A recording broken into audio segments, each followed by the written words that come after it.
And so far,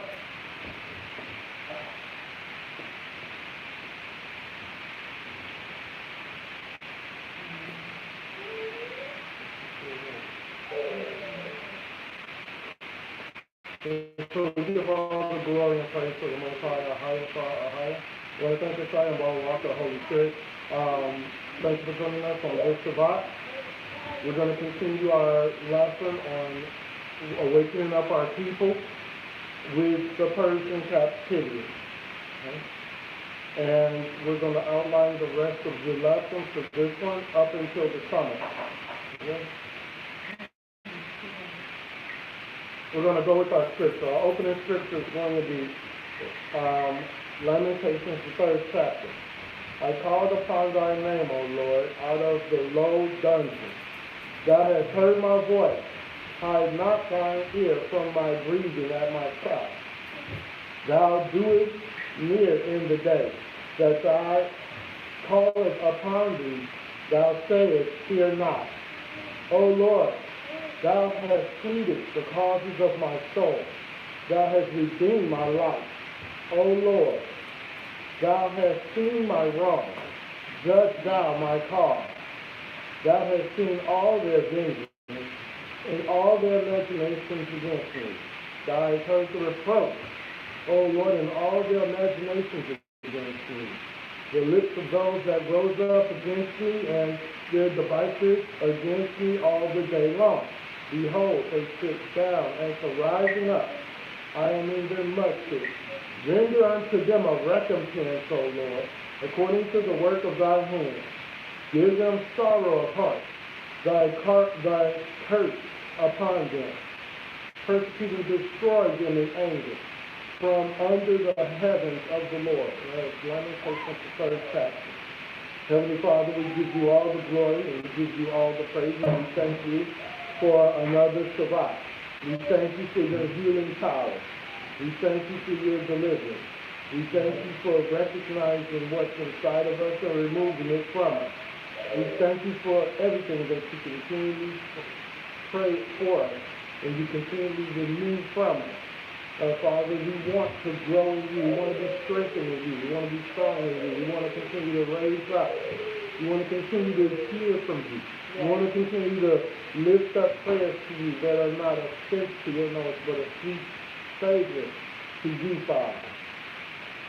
We want to continue to get ministered to, continue to get spoken to, continue to get chastised, continue to get delivered as we continue this walk, the walk that you have accordingly given to us. Father, redeem us from the curse. Oh, yes. And remove all iniquity that is inside of us, and create in us a clean heart, and renew a righteous spirit inside of each and every one of us. As we continue to give you all the glory and all the praise. Amen.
And I want to read out Deuteronomy, the 6th chapter, verse 4.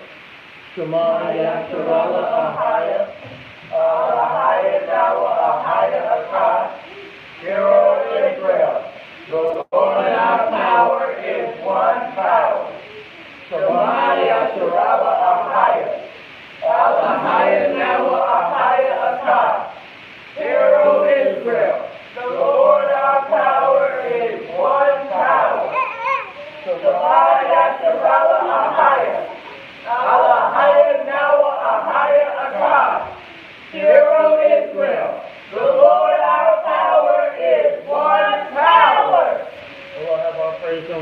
Please join us.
Oh God of Abraham, Isaac, and Jacob, make up a promise, Lord, to them and to raise up the people called by your name.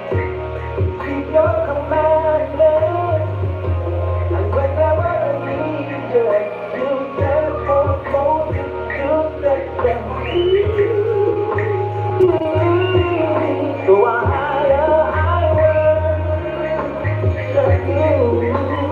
I worship you, and I sing my praise to you. I sing my praise, even in the midst of my sorrow.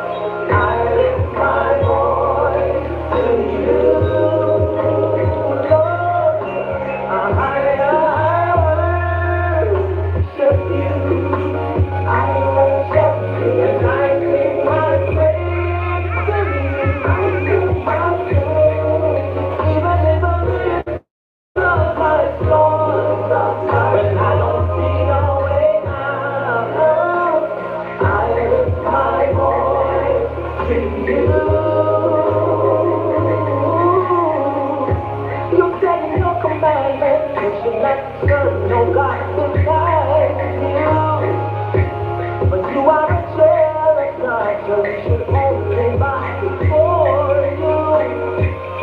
I know we have been forbidden, I know we have gone astray, but here I am on my knees. I'm begging you, have mercy on me, Lord.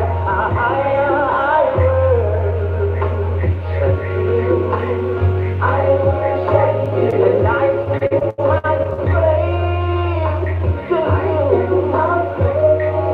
Even in the midst of my storm, when I don't see no way out, I lift my voice to you. I worship you.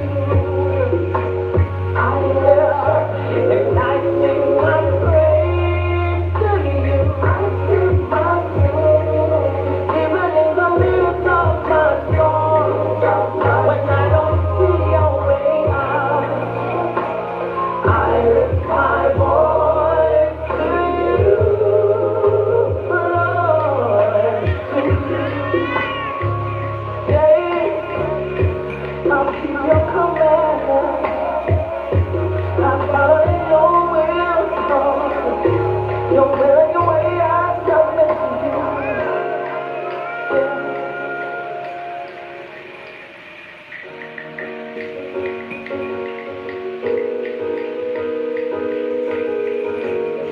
I was going through some things, and then somebody to talk to. God was doing that to my own songwriting. I actually started listening to all my little friends, all my people around me. And one by one, he started moving them out. Sometimes I talk to myself, you know what I'm saying? But it's not me talking to myself, it's talking to God. And I just listen. But he talk back to me.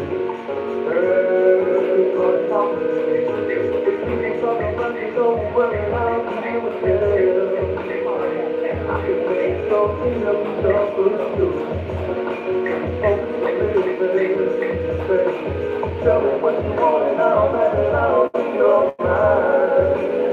Lean not on the wrong understanding, and I'll never leave you behind. Hey, you ain't gotta worry, I'm the best thing you ever had. I can slow much time, so I don't mind giving my last. I'm so sick about being safe, and every time we out there, right in the face, I'm the best thing that you ever had. We gotta worry about that. I would never let you down, I'm the best thing you ever had. I thought we would never do it, deep down, always got you back. I'm the best thing. you really hurt yourself. Realize there is nobody else. I'm the best friend that you ever had. Your talk is crazy. I can give you up and never let you down. And I'm that word on the person when people are sitting around, all around the place. If I close the door, I'll always go better than the was. Please die on your own understanding. Because the family already won. When you ever say, it's gonna talk to crazy. So I don't mind you I'm so real about it. I'm giving you the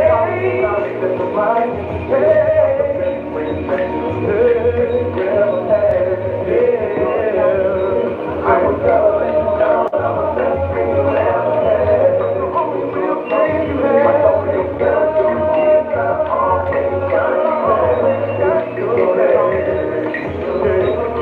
you really hurt yourself. Realize there is nobody else. I'm the best friend that you ever had.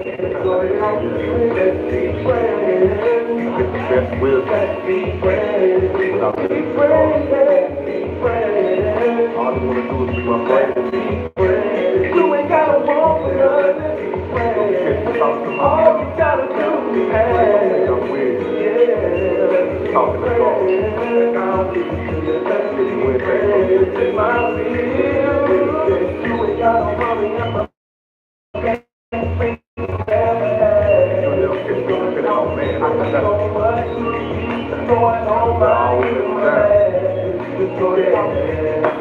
I'm so I'm getting the game. I'm the best friend that I ever had. Your mama, your sister, I ain't never had. Like a real person, yes, I always got back. Got my back. You really hurt yourself. Realize there is nobody else. I'm the best friend that you ever had. I can't be alone. Let's be friends. Don't leave me alone. Let's be friends. You're the only real friend I have. Let's be friends. Let's be friends. Let's be friends. Let's be friends. You'll be the best friend I ever had.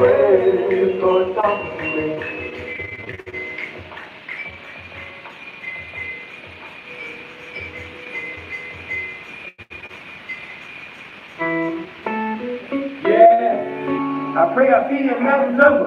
Ever since I woke up, I've been trying not to slumber. I look up for my nation, you don't ever have to wonder. Tribulation heavy, on my back like lumber. Everything's in the right of me, say I suffer. How you keep me going in the gas burn rubber? City to city, state to state like a trucker. Devil can't stand me, yo, it's why I'm making bucket for my city, yeah. So much love for my brother. Shalom, love for my enemies, yeah. I leave them thinking I'm a sucker. I understand it ain't them talking, nah. It's just the spirit that's within us. I understand Ephesians 6 and 12. I know we born in the spirit. Come on, y'all. We only born in the spirit, yeah. We only born in the spirit. Pay attention if you hear it, yeah. You're trying to speak it if you listen. He said the sheep will hear his voice, yeah. Well, bad, I'm just a mission. Bad, I'm a mission, yeah. I just celebrate Christmas. One time to be a legend, yeah. This world makes a living, many call only you chosen. Next world makes a few, next world for the next world makes a few, yeah. The next world makes a few, only for a few. One time to be a legend, yeah. The next world makes a few, next world makes a few. I guess you're trying to stay focused, it's a bunch of hocus pocus. Kaboom, rappers coming out of hat, who could know it? That's why the Savior say the judge nothing but his time. The low shall increase and the high shall decline. So I practice my deceit, know the power reigns mine. Praise the Father for the rain like I praise him for the shine. Put the string up on my eye, I thank him for my side. I can see through the cracks, but they even know the ride. Gotcha, trying to have us pushing this car. That ain't necessary. Trying to have us pushing this car. That ain't necessary.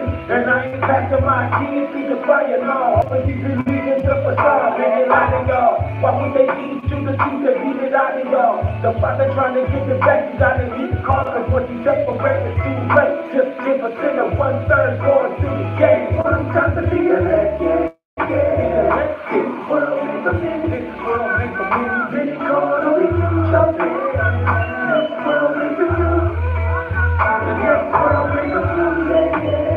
The next world is a few. Next world for a few. One time to be a legend. The next world ain't for me. Next world ain't for me.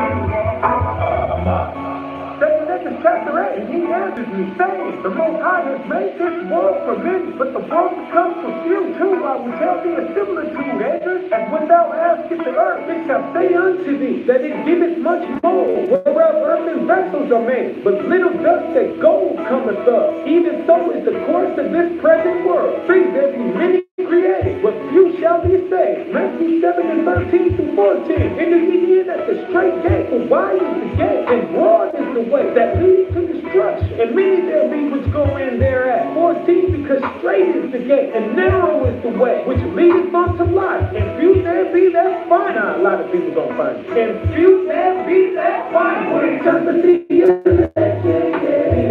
This world is a minute. This world is a minute. Many call on each other.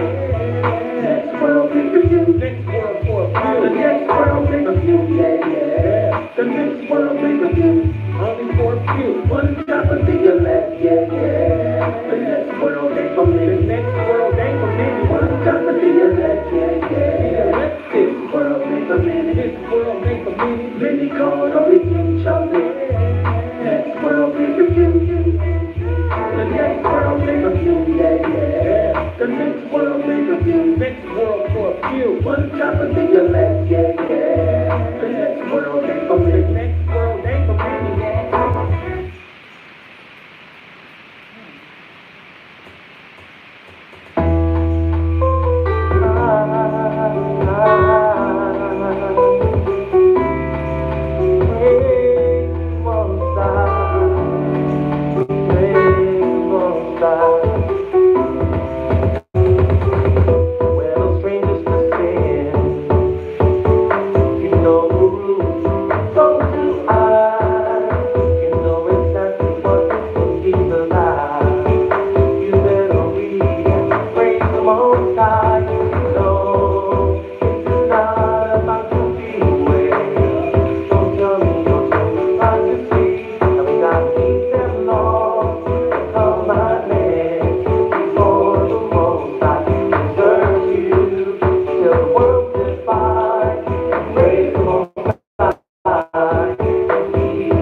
Do you want like this? Do you feel my witness? If you able, we struggle with jealousy, selfishness, and anger. Give it back to the spirit within the strength. We can overcome it every given prayer. But it's hard, hard, hard. We have to find a way. I'm not the one right by my side. I declare the victory. Hard, hard, hard. We have to find a way.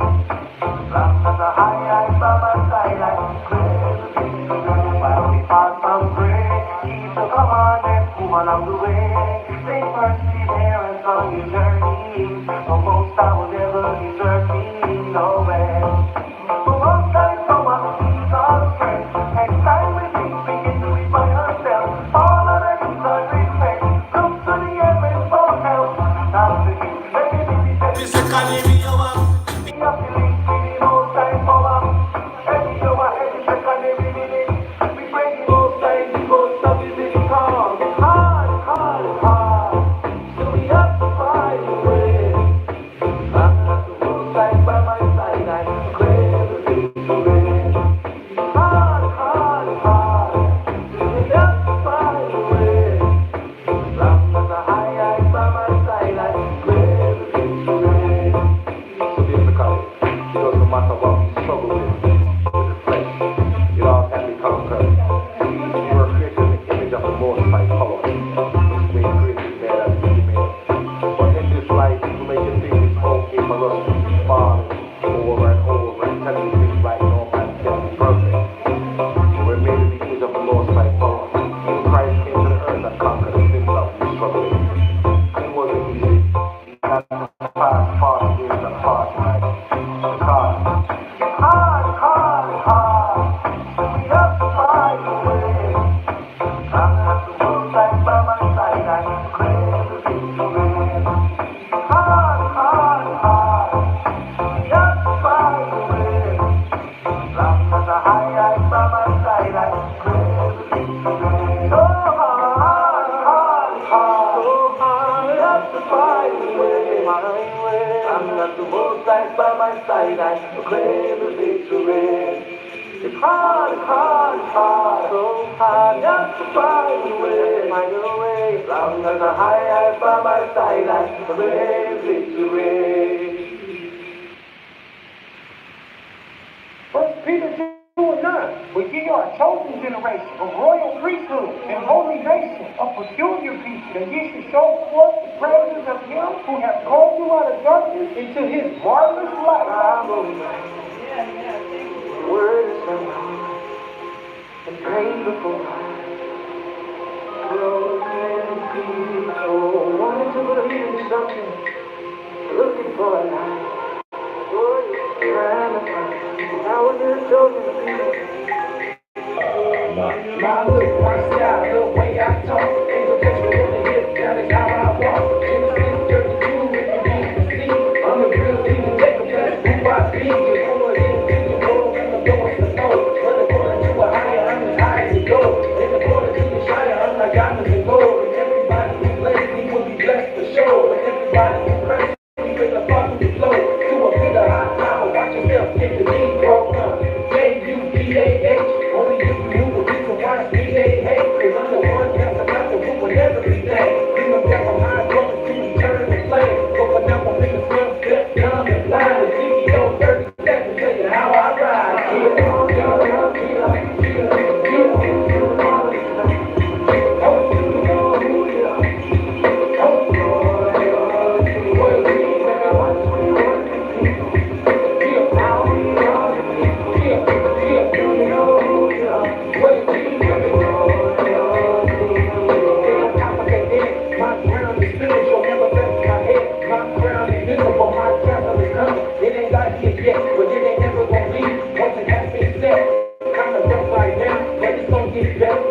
Hey, we're going to open up Leviticus 26 chapter.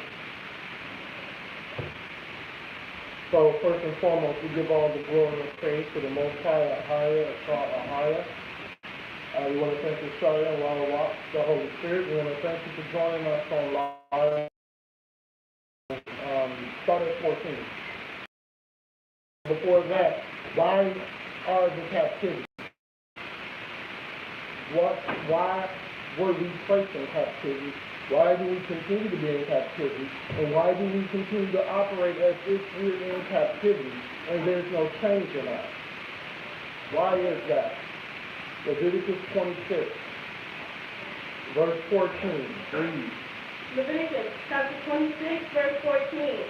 But if ye will not hearken unto me, and will not do all these commandments, and if ye shall despise my statutes, or if your soul abhor my judgment, If your soul abhor my judgment, come on. so that ye will not do all my commandments, but that ye break my covenant, I also will do this unto you. Do this unto us if you decide that you want to commit sin versus keeping the law, statutes, and commandments. Read.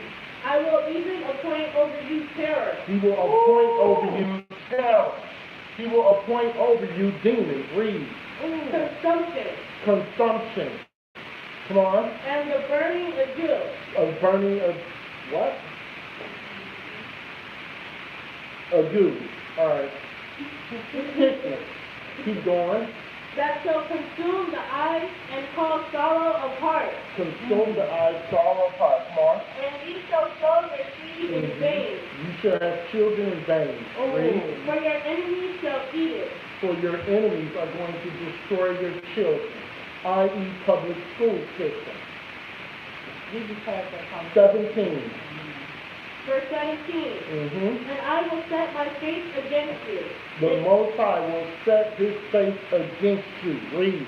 And ye shall be slain before your enemies. And you shall be slain. That means you're going to be whipped before your enemies. Keep going. That they hate you, they hate you. Come on. Shall reign over you. And they shall reign over you. Read. And ye shall flee when none pursueth you. You shall flee. You will try to run away from it. Try to run away from reality. Try to run away from life. It's not going to happen. Hold that. Don't move from Leviticus 26. Get Psalms 34. Psalms 34 and 16. Get Psalms 34 and 16.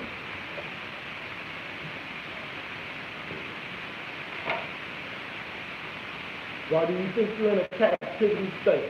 Why do you think that each and every time that you try to reach out and do something, that your enemies laugh at you, that you get slapped in the hand, that you can't proceed and you can't progress in life? Read Psalm 34 and 16. Psalm chapter 34, verse 16. Yeah. The face of the Lord is against them. The face of the Lord is against you. Read. That do evil. That do evil. You want to have hatred? You're doing evil. His face is against you. You want to continue to rebel against him? Then he hates you. Read. To cut off the remembrance of them from the earth. To cut you off, period. You will not leave in a memorial on this earth. You will not have any recollection. No one is going to recognize you, or nobody's going to remember you on this earth if you continue to act in disobedience towards the Most High. If you continue to act in rebellion against the Most High. Go back to Leviticus 26. Pick it up. Go back to Leviticus 26. Pick it up at 18. Leviticus chapter 26, verse 18. Yes. And if ye will not yet for all this hearken unto me, Yes. then I will punish you 7 times. He will punish you. How much? 7 times. 7 times. He will punish you even more so than what you're going through right now. Continue. More for your sins. More for your sins. Not for the person who you have a strife against. Not against the person who you have hatred against. Not against the person who you speak wild against. Not against the person who you speak rebellion against. But against you. Read. And I will break the pride of your power. I will break the pride of your power. Living and being in narcissism. Continually defying him. Read. And I will make your heaven as iron, Make your heaven as iron. Come on. and your earth as brass. And your earth as brass, meaning you're going to have a hard time. Read. And your strength shall be spent in vain. Your strength, everything that you do is going to be for nothing. Come on. For your land shall not yield her increase, Yes. neither shall the trees of the land yield their fruit. Neither shall the trees of the land yield their fruit. There will be no increase in you. Hold that. Isaiah 17 and 10. Go there. So we don't have land, your work. You work, you get wages, you make money, and nothing comes from it. It's like you're not making anything. Right. Isaiah 17:10. And then read that. Isaiah chapter 17, verse 10. Yes. Because thou hast forgotten the power of thy salvation, Because you have forgotten the power of your salvation. Read. and hast not been mindful of the rock of thy And strength. you have not been mindful of the law, statutes, and commandments in this here Bible. Read. Therefore shalt thou plant pleasant plants, You shall plant pleasant, keep going. and shalt set it in strange slips. Come on. In the day that thou make thy plant to grow, and in the morning shalt thou make thy seed to flourish. But the harvest shall be as heap in the day of grief. The harvest shall be as a heap in the day of grief. Finish the verse. Yeah. Go back to Leviticus 26 after you finish that. And of desperate sorrow. And of desperate sorrow. You will never, ever, ever, ever feel the prosperous touch of the highest. You will never feel the prosperous touch of the side. You will never feel the knowledge and the understanding of the Holy Spirit. Why is that? Because you continue to digress against the law, statutes, and commandments of the Most High. Pick it up in Leviticus 26 and read. Leviticus chapter 26, verse 21. And if ye walk contrary unto it, You walk against him. You walk contrary, meaning you're not walking with him at all. Amos 3. Read. and will not hearken unto it, And you will not hearken. You hear the word. You read the word. But you do not hearken the word. You want to sit up there and you want to say the word. You want to speak the word, but you don't want to live the word. Come on. I will bring 7 times more plagues upon you 7 times more plagues. Read. according to your sins. According to your sin. No. So if you got anger or hatred or rebellion towards anybody, 7 times of that is what you're going to receive. Read. I will also send wild beasts among you. Wild beasts among you, right? We know about the wild beasts because you see them every single day on the street corner. It's not talking about animals, it's talking about us. Read. Which shall rob you of your children. How can an animal rob you? See, that's how you know it's not talking about wild beasts. It's talking about the Most High raising up someone to come against you. Read. And destroy your cattle. Come on. And make you few in number. And your highways shall be desolate. Your highway shall be desolate. Next verse. Verse 23. And if ye will not be reformed by me, If you will not change your ways. these things will walk contrary unto me. Yes. Then will I also walk contrary unto you. Now he's going to walk contrary to you. So when you do decide that you want to pray to him, it's not going to be listened to. He's not going to hear it. The Holy Spirit is going to mock you in the midst of your calamity. Read. And will punish you yet 7 times for your sins. Punish you yet again 7 times. I didn't count it 7 times, so I didn't count it 7 Punish times. you again 7 times for your sins. I hope that. Go to Ezekiel 5. Ezekiel 5 and 17. Get Ezekiel 5 and 17. And then get back to Leviticus and we'll finish those last couple of verses.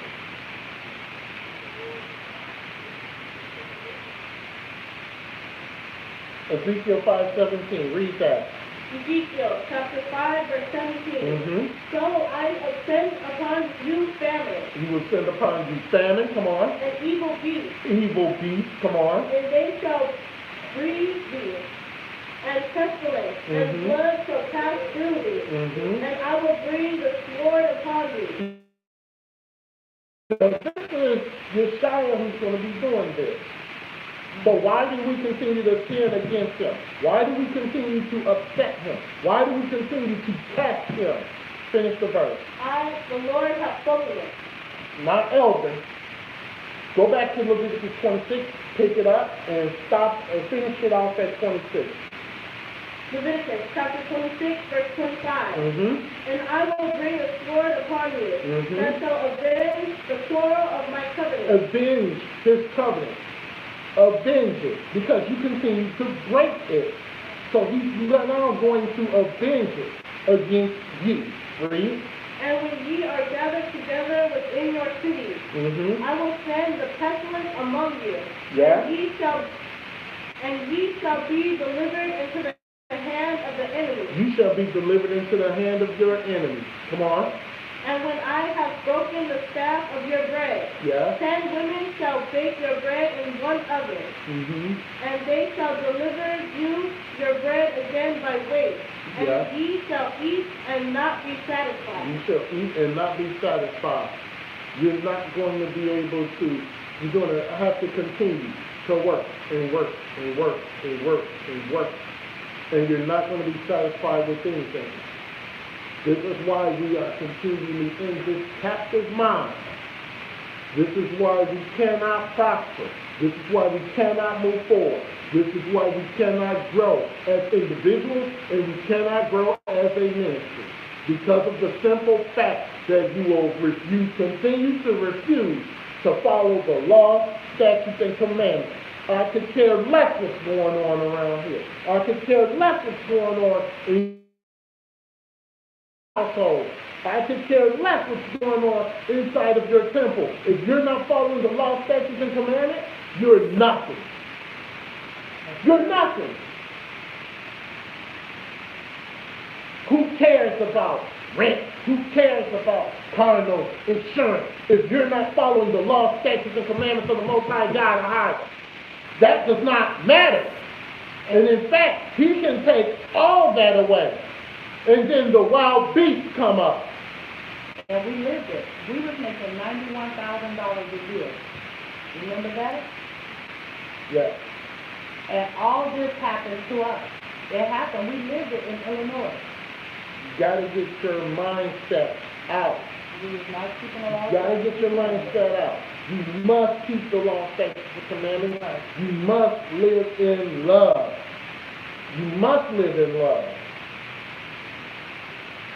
We cannot go around with evil in our hearts, evil in our souls. We cannot walk around like that. To walk around and feel the evil, feel the wickedness. Our Father is not pleased. Yeshua is not. What is it going to take? Another email? We need to wake up. We need to stop.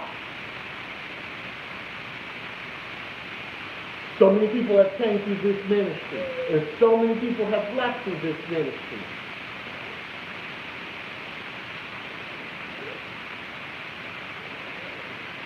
When are we going to be set free? When are the chains and the shackles going to be broken off of our mindset? When are we going to stop looking at each other and start fighting the devil? When are we going to start speaking curses on each other and start speaking curses against Satan? Not once has anybody spoke a curse against the devil himself. Not once. But we speak curses and we speak ill upon each and every one of us. And it ain't just us.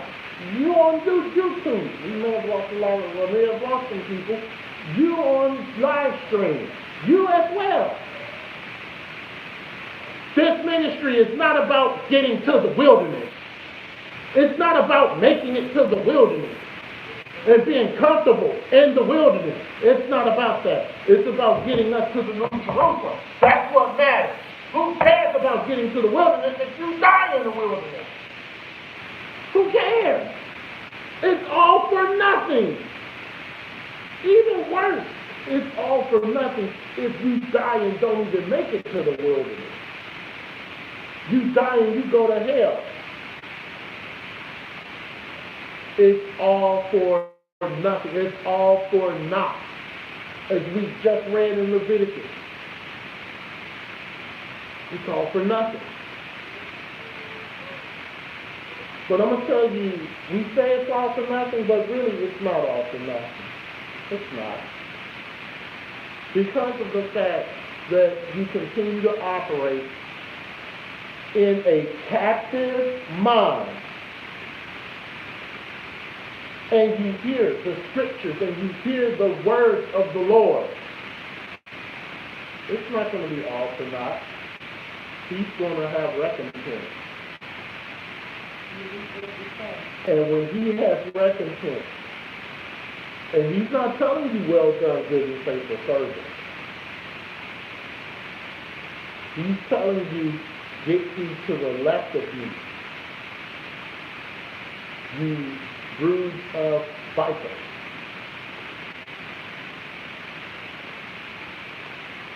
At that point,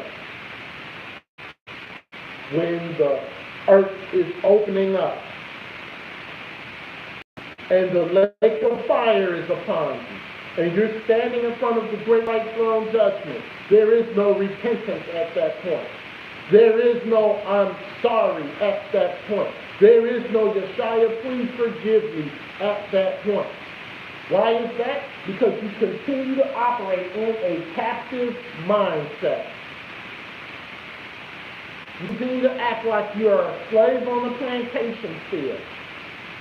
You continue to act like you're not royalty. We were listening to that song Royalty, and everybody dancing and doing all that. But you don't act like you're royalty. We don't act like we're royalty.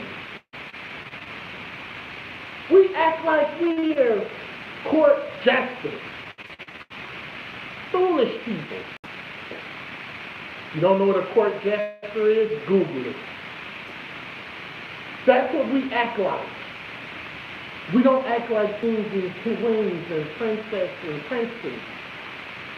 We act like the fools of the city. The fools of the country. Sambo. Blackface. We don't like those things, and we don't like to hear about those things, but that's what we act like. House niggas. We don't like to hear those things. We don't like to hear that we're acting like house niggas. Then change. A lot of men don't like to be called a P word. Then change.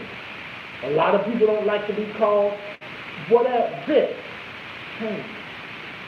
It's very easy. Change.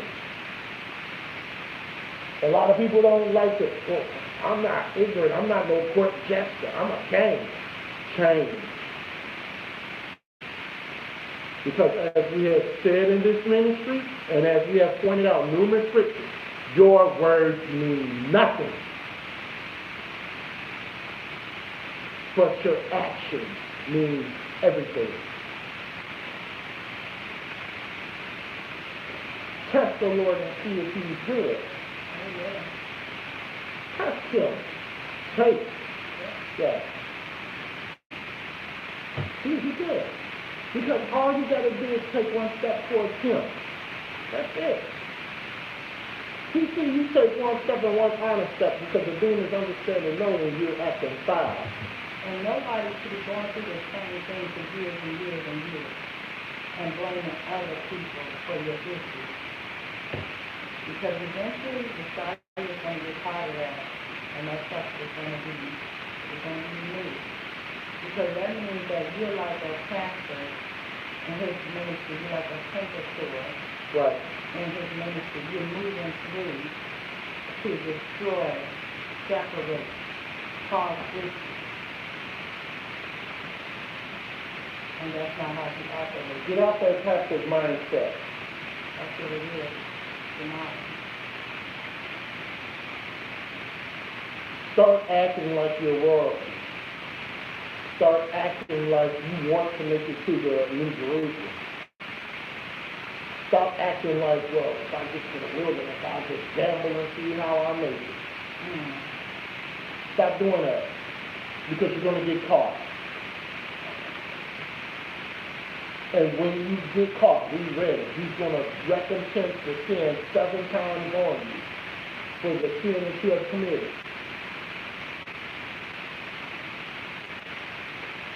Open up. Start operating in the spirit, not in your soul. Not in your soul, but in the spirit. Because as we have taught on numerous occasions, everyone's spirit is perfect. Perfect. There is not one flaw in your spirit. Not one. Your soul is the one that stinks. Your soul is the one that is nasty. But your soul can also be sweet and loving. Yeah. Let's get to the Persian.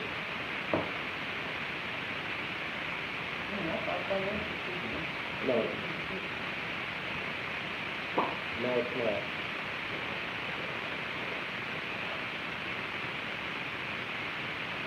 All right, let's get to the Persian captivity.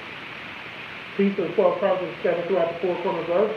Shalom to those who are of the blood lineage, but still follow the law, statutes, and commandments of Israel. If you have questions or comments, feel free to put your questions and comments on the chat. We will respond to them. We try to make this as virtual as possible, as if you're sitting right here with us, learning and discerning the word of the Most High. This is our lesson number 20. We're going to go through the Persian captivity. We're going to get understanding of the Persian captivity. We first have to get set free, the mind that is in captivity.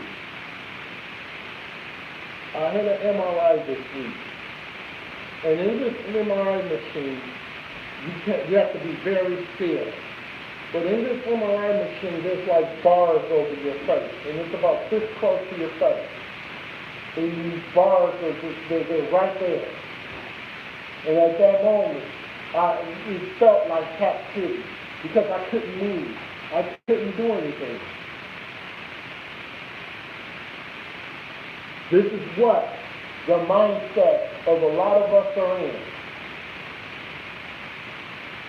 And we refuse to listen to the word, to use the word, and to do the word.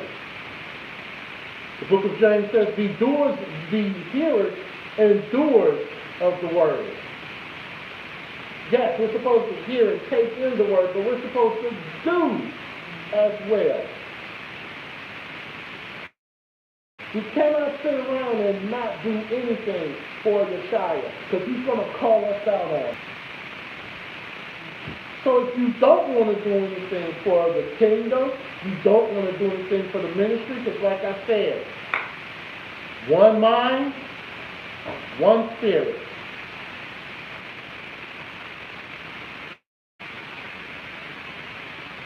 And those who are attached to this ministry, I don't care if you're in California, I don't care if you're in Texas, I don't care if you're in Florida, I don't care if you're in the Middle East. It does not matter. One mind, one spirit.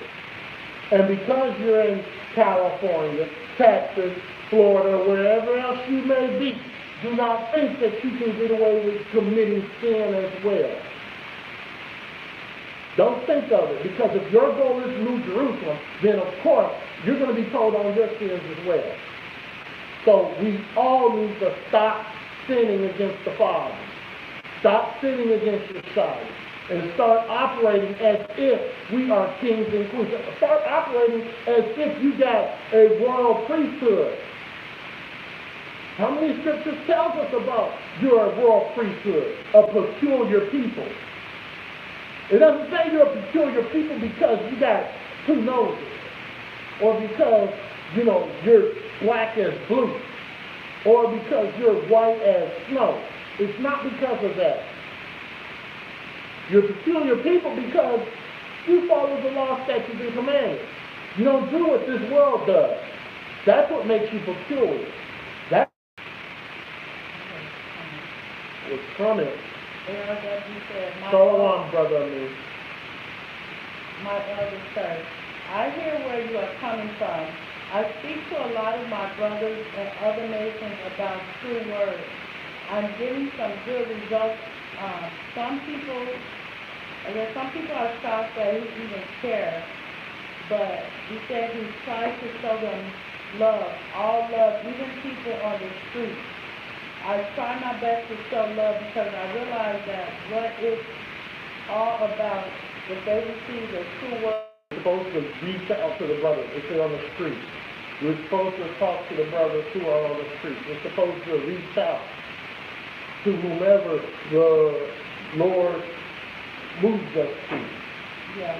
And he also says, send them email messages on books to read, to see for themselves. The message is getting across. It's just like you say, the anger in the heart has to change. I'm from New York, as I expect you before, and I know my brother in New York is very angry. They are very angry. I understand the anger, but I also understand if we all don't live in love, everything, and I mean everything we've been through has been for nothing. That's right. That's what I've been saying since we started to open the door. He said, elder, people don't know New York is one of the most racist cities, like white supremacists. It's not in front of your face, it's behind your back. It's when you go get a position, but knowing all this, it never. But it's true because when we first came to New York, and even to go on Walmart, like people were so nasty and so mean to us. We were like, what is going on here? He said, all this has never stopped me from accomplishing what I wanted. And it still won't be a lot of my brothers. They have to learn how to be kings, as you say. And I'm still pushing myself, praying that praying that we will get it right. That's it. The easiest way to minister to somebody is Deuteronomy 28, starting at verse 15.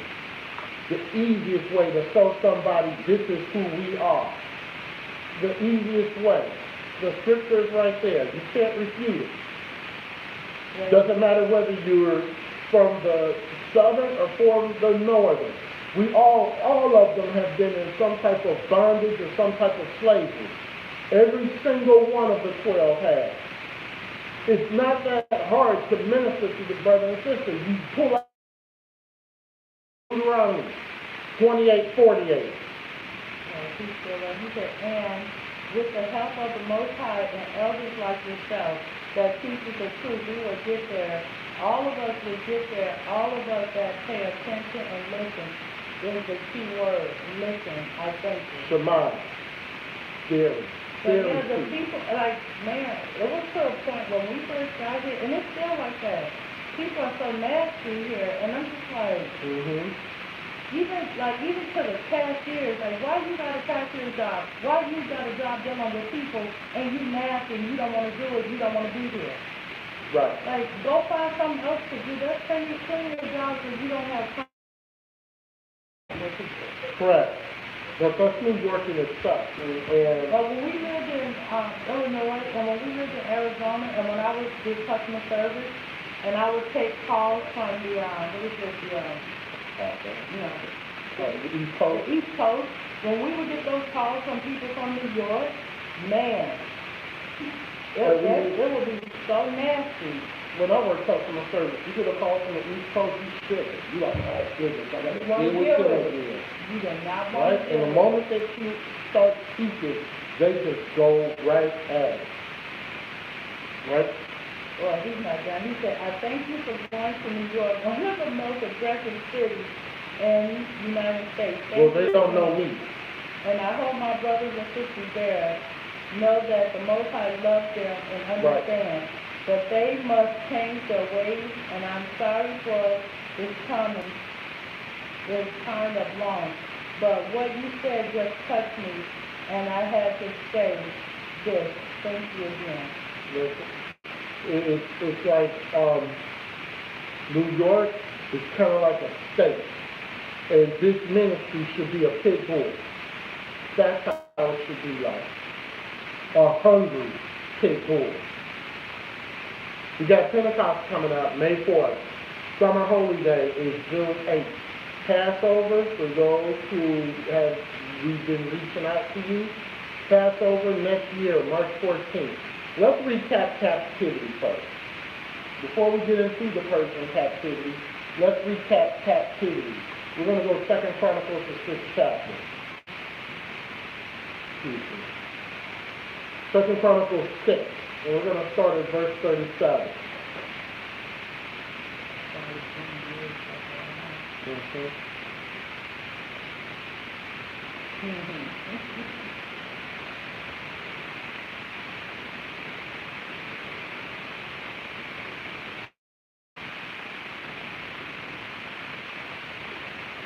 All right, let's read. 2 Chronicles chapter 6, verse 37. Yes, if they bethink themselves in the land, whither they are carried captive, and turn and pray unto thee in the land of their captivity, saying, We have sinned, we have done amiss, and have dealt wickedly. It doesn't say the other person has sinned against me. The other person has done amiss. The other person has dealt wickedly. It says, we, i.e., I have sinned. I have done amiss.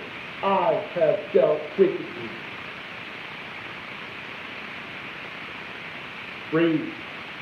If they return to thee with all their heart. With all their heart. Not with 40%. Not with 60%. Not even with 95%.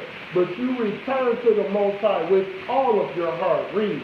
And with all their soul, in the land of their captivity. Because you're not going to get out of your land, the land of your captivity. It's not going to happen. Read. Whether they have carried them captive, and prayed toward their land, which thou gavest unto their fathers, and toward the city which thou hast chosen, and toward the house which I have built for thy name. Then I will heal their land, I will repair them. But that's what you have to do. You have to confess the sin that you have done. And we have said this numerous times before. You must confess what you have done, not what the other person has done. Because the other person's salvation is not going to get your salvation into the New Jerusalem. The other person's salvation is not going to get you into the wilderness. It's you. You have to confess. You have to read Deuteronomy 30:1. Deuteronomy chapter 30, verse 1. And it shall come to pass, when all these things are come up thee, the blessings and the curse, which I have set before thee, and thou shalt pass them to mind among all the nations, whither the Lord thy power hath driven thee, and shalt return unto the Lord thy power, and shalt obey his voice according to all that I command thee this day, thou and thy children with all thy heart and with all thy soul. He says with all thy heart and with all thy soul. Not saying, oh yeah, I do, but I still got this little thing against you. No, that's not going to work. Next verse. Verse 3. That then the Lord thy power will turn thy captivity, and have compassion upon thee, and will return and gather thee from all the nations whither the Lord thy power hath scattered thee. He will not lie. We have him at his word. If I keep the law, statutes, and commandments, and if I return to my power with all my heart, with all my soul, then he's going to have compassion on me. He's going to return me from the land which I have been scattered, meaning the wilderness.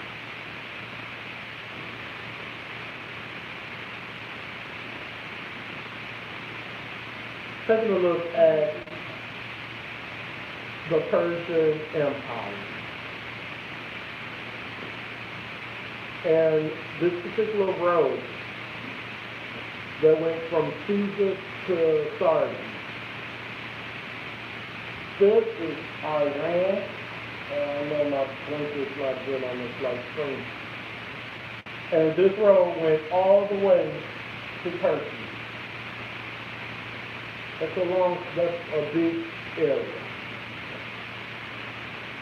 And how the mail was delivered, they would have horses, and these horses would go full speed every 15 miles. But this road is so long that it took 7 days for a letter to get from Caesar to Sardis.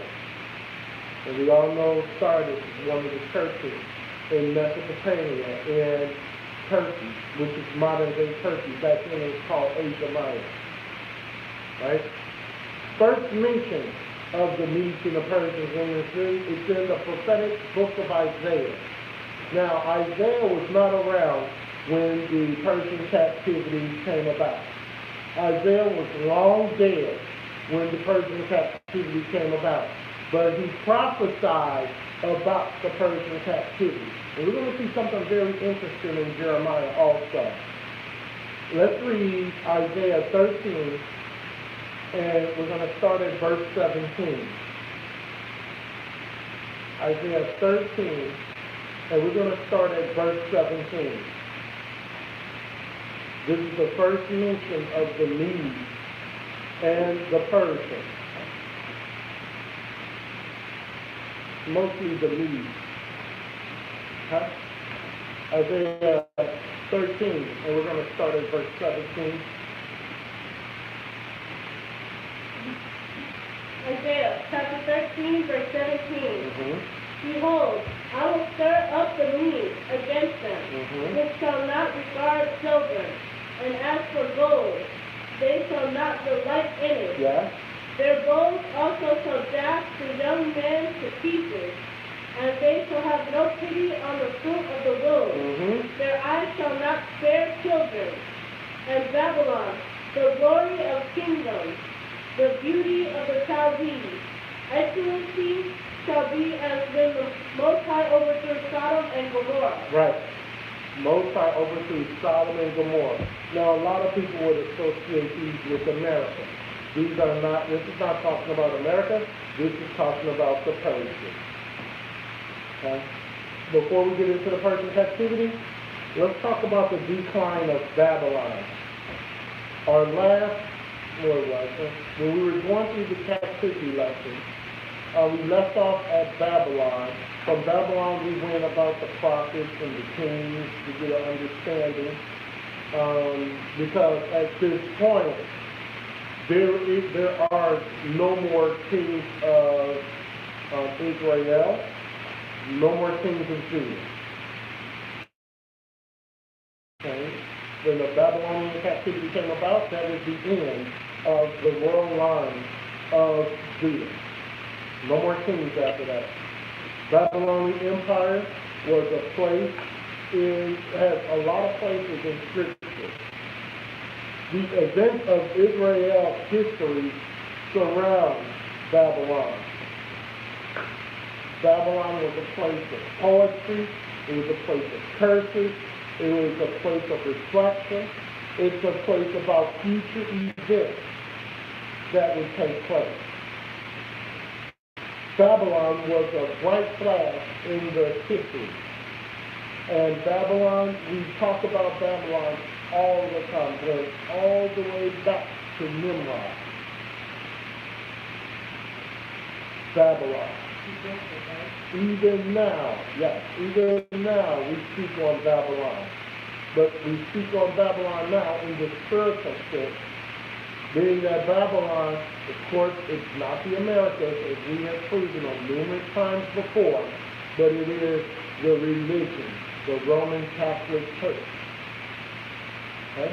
After the death of Nebuchadnezzar, and that happened in 562 BC, the end came pretty quick for Babylon.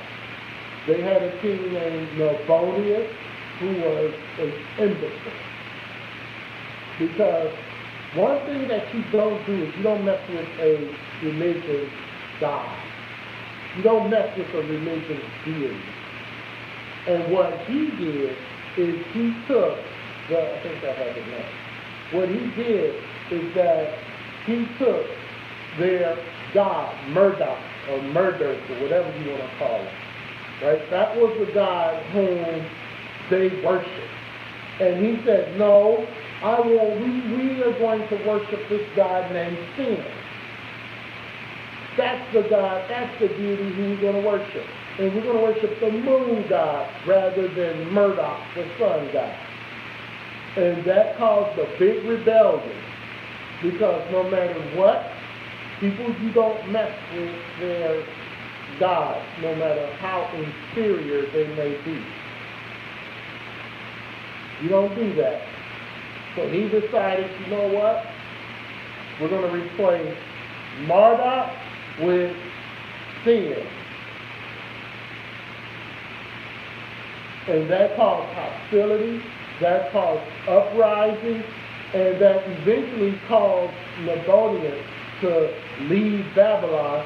So then, here comes Belshazzar. And Belshazzar at this point was a prince. Belshazzar did not rule in Babylon at first.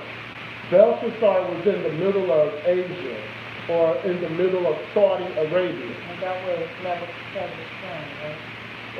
I believe so. Right? But he started to build fortresses and everything as he was king. Eventually he returned to Babylon, but because of the disagreement and because of the rebellion that was going on, and because of the split in religion that was going on, he was never able to take full power. At the height of his power, the Persian Empire was approximately 3 million square miles, and it covered over 3 continents: Asia, Africa, and Europe. And there's scripture in the Bible that solidifies and backs that up. Its great that included the modern-day territories of Turkey. Listen to this: Iran, Turkey, Central Asia, Pakistan, Thrace, which is outside of Greece, Macedonia, which is outside of Greece, much of the Black Sea region. They went as far east as Afghanistan, Iraq, northern Saudi Arabia, Jordan, Israel, Lebanon, Syria. And they went even further because the Persian Empire, and I think I got a map coming up soon, went all the way to India. So imagine going from India all the way to the borders of Greece. Yes. That's why at that time they said that the Persians owned the world, because they owned so much they thought it was the whole world. They thought it was the whole world. Yes. Right? All right, so in the Persian Empire, you can mainly find the information in Ezra, Nehemiah, Esther, which we're going to be in a lot today, Haggai, Zechariah, Malachi, but there's also scriptures in 2 Chronicles that we're going to get as well, to get us an understanding of the Medo-Persian Empire. The largest boundaries of the Persian Empire were about 490 BC. And Xerxes reigned in about 490 BC. Xerxes. And let me say this also. The movie 300 incorrect. I don't know why it's wrong. Because Xerxes, first of all, was not some 8-foot man. Xerxes was about 5'10", which in Persian times, that would be considered a giant. But he was only 5'10". Another incorrect about Xerxes, in that movie they depicted him as being some kind of sexual pervert. That was also incorrect because of the fact that Xerxes was very faithful to Esther. That's also wrong. So, the movie 300. Correct.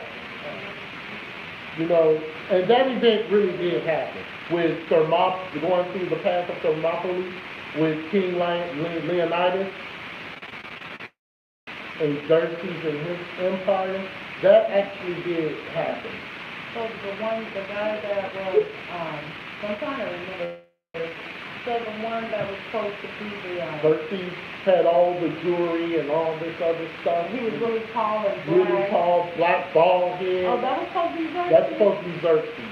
Oh. That was not Xerxes. And Esther was supposed to be married to him? Because Xerxes had long, dark, flowing hair.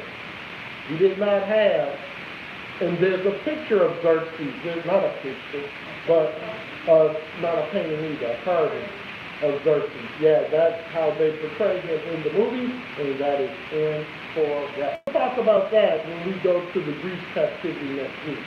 There's a few other things in that movie that was incorrect. Right? The northern boundary were the Black and Caspian Sea. The western boundary was the edge of Greece. And the downfall of the Persian captivity is when they attempted to war against Greece. None of the kings were able or successful to take over Greece. But that's also Bible prophecy, which I believe we'll have also. So here's their territory. According to the Bible, this is their territory. So remember, we talked about the Black Sea. There's the Black Sea right up there at the top. Right here. I'm sorry, my pointer doesn't work on light. But the Black Sea is there. Okay? Then you have the Caspian Sea, which is there. Israel would be right up in here. Okay? Israel would be right up there. Okay? But notice that there's India right there at the end. The lower right. That's India. And their territory went all the way up to Russia, through India, all the way over to modern day large, vast areas. And if you think that's something, wait till we get to the Greek. Wait till we get to Greece. All right, Persia. The Persian timeline. Let's go through it real quick. 625 BC, the Medes under Cyrus overthrew Assyria and became the leading power in Asia. Right? This was before Cyrus the Great. 558. Cyrus took over, and Persia now is a supreme power. At this time, Babylon is still kind of the world power at this point, because the Medes and the Persians have not came against Babylon as of yet. And we're going to show you in Scripture on what happened with that. 554, the subjugation of Lydia. Right? They overtook Lydia, which is modern day Turkey, right up here. Modern day Asia Minor. Okay, all right. What's the question? That is what I said, elders. With the real 300 Israelite tribes of Dan, or is that incorrect? No, that is correct. And we actually have a teaching from Egypt to Greece to Israel or Rome, something. I forgot the name of it, but it's from Egypt to Greece to Rome. And we show that the 300 were Dan. And we prove with the scriptures in the Apocrypha and in the Bible that those were Gadites. And one good thing realized, I don't remember, it was saying how some people somewhere was afraid of Dan because of the type of warriors they were. That's in Judges. That's in the book of Judges. And also, when Jacob was on his deathbed, he gave a decree to Dad. Like they're fighters, they were supposed to be judges and all this other stuff. A lot of David's mighty man was on the side of them. Yeah. Mm-hmm. So, yes, the 300, they were Danites, even though they portrayed them in the movie as Caucasian, they really were not. Okay? 550, Cyrus the Great overthrew Astyages and Media. 538 is the capture of Babylon, and we're going to show scriptures with the capture of Babylon when we get to Jeremiah. Then the ascension of Cambyses II. Cambyses was the son of Cyrus. He only reigned for a short time because he was killed. Then you have the conquest of Egypt by Cambyses. Then here comes the ascension of Darius I. 498, Persians attempted to invade Greece. 498 to 448, the Greek-Persian War. And then 336, and we're going to talk about this, Alexander the Great conquers Persia. Well, Persia, before this, owned all this land, but Alexander was able to conquer it. Oh, very quick. Yeah. Very quick. They climbed up. Very quickly. And we'll get into that when we get into the Greek captivity. And we're going to be a lot of the apocrypha in Greek captivity, just to let you know. Alright? What about the kings of Persia? Okay, let's go through them real quick. Of course, we're going to start always with Cyrus the Great. And the reason why I'm putting Cyrus the Great is because he was used by the Most High himself. And we're going to show scriptures on that in a moment. Then you have Cambyses, who came about 530 to 522. Bardia, 522, he kind of was in 522. Darius I. In the scriptures, it's Cyrus, it's Darius I, not Darius II or Darius III. At that time, they were in war with Greece. So our focus today is going to be on Cyrus the Great, Darius I, and Xerxes the First. The reason why Xerxes the First is because that's who after Mary. It wasn't Artaxerxes. The Bible calls him Ahasuerus, but that's Xerxes, some person. Then you got Artaxerxes the First, then you have Xerxes the Second, right? Then you have Darius the Second. Then you have Artaxerxes the Second, Artaxerxes the Third, Artaxerxes the Fourth, finally ending with Darius the Third. These are the kings of Persia during the Persian Empire. Yes, sir. Was Darius the Third one that freed the Israelites? No. Who freed the Israelites was Cyrus the Great. Yes, ma'am. And she had her hand up like she had a question, so. I guess another year you'll be asking questions. All right. Or a couple weeks, who knows. Let's talk about Cyrus.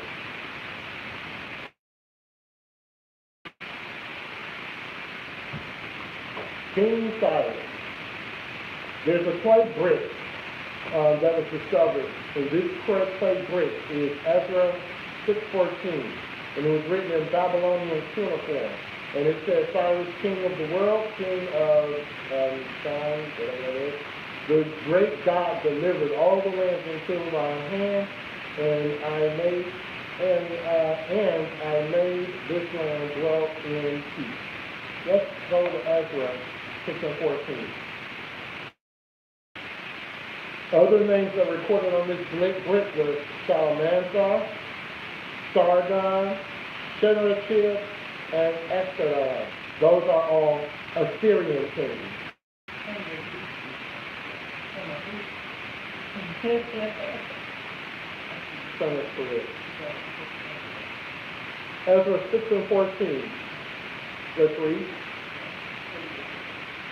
What's that? You need a minute. Okay.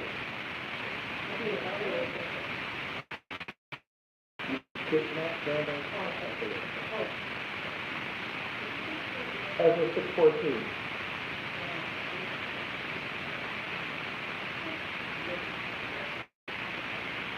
Come on. Ezra chapter 6, verse 14.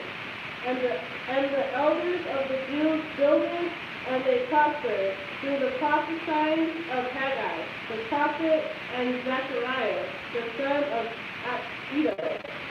And they builded and finished it according to the commandment of the Most High of Israel. So, could there possibly be two Bibles out there? Because this says something totally different. But it was written in Babylonian cuneiform. Okay, so, like I said, we stick with the Bible. Because it's written in Babylonian cuneiform, we'll have to wait for hopefully it'll be touched upon when we have the Israelites who will keep their language lesson. Persian rule, charitable, especially compared with the policies of Assyria or Babylon. During Persian rule, really Israel was not afflicted like they were in Babylon and like they were in Assyria. The afflictions did come, but not so much under Persian rule, as we're going to see. There was the Cyrus cylinder, and this cylinder was written in cuneiform, and it described Cyrus' victory over Babylon. Okay? I don't know why it's torn up like that. Let's continue. All right, so the following scriptures that we're going to have are about Cyrus. At 538, he issued an edict that Israel would come home. Now, understand this. We're going to go in the book of Isaiah. Isaiah was not around during the Persian captivity. Isaiah was long dead. Long dead. So how can Isaiah, well, it's not how can Isaiah prophesy, because we know how Isaiah prophesied. It's the Most High. But Isaiah prophesied about Cyrus, and he prophesied about Persia. B3. Isaiah 41, and we're going to read verses 1 through 3. And then later on, we're going to show the scriptures in Jeremiah about the captivity going into Persia and what was going to happen to Babylon. Keep silence before me, O islands, and let the people renew their strength. Let them come near, then let them speak. Let us come near together to judgment. Yes. Who raised up the righteous man from the east. Who raised up the righteous man from the east. It's not Josiah. It's someone else. Can you go ahead? Called him to his foot, gave the nations before him, and made him ruler over kings. He gave them as the dust to his sword, and as driven stubble to his bow. They're talking about Josiah. Verse 3. Read. He pursued them and passed safely even by the way, that he had not gone with his feet. All right. We're going to go to Isaiah 41. Stay in 41 and skip down to verse 25. Let's read that. Isaiah chapter 41, verse 25. I have raised up one from the north, and he shall come. From the rising of the sun shall he call upon my name, and he shall come among princes as among mortars, and as the potter treadeth clay.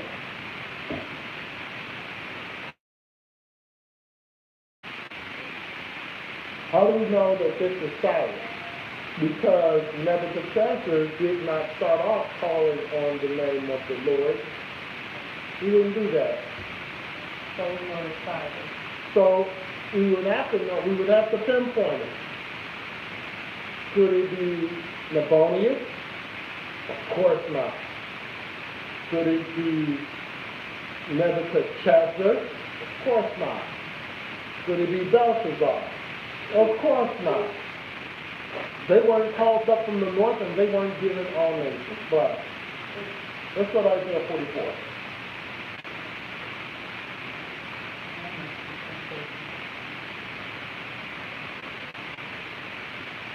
Isaiah 44. And we're going to read verse 28.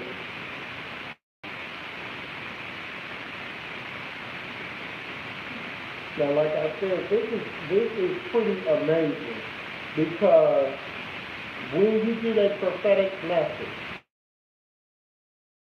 that prophetic message is detailed.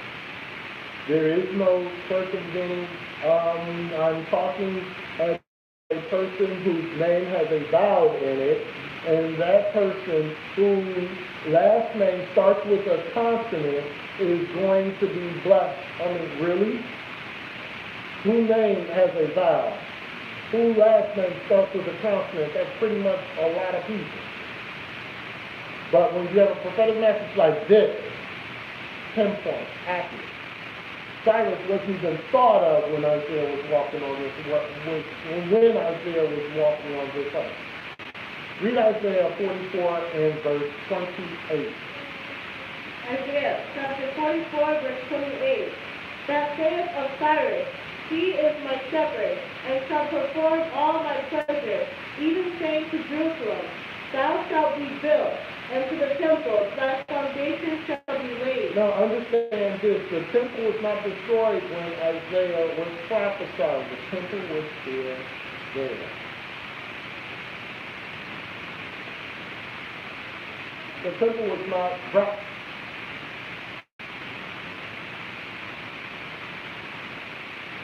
So, I know that there was some kind of question on what Isaiah was talking about. That he was prophetic, he was preaching a prophetic future. Let's go to Isaiah 45.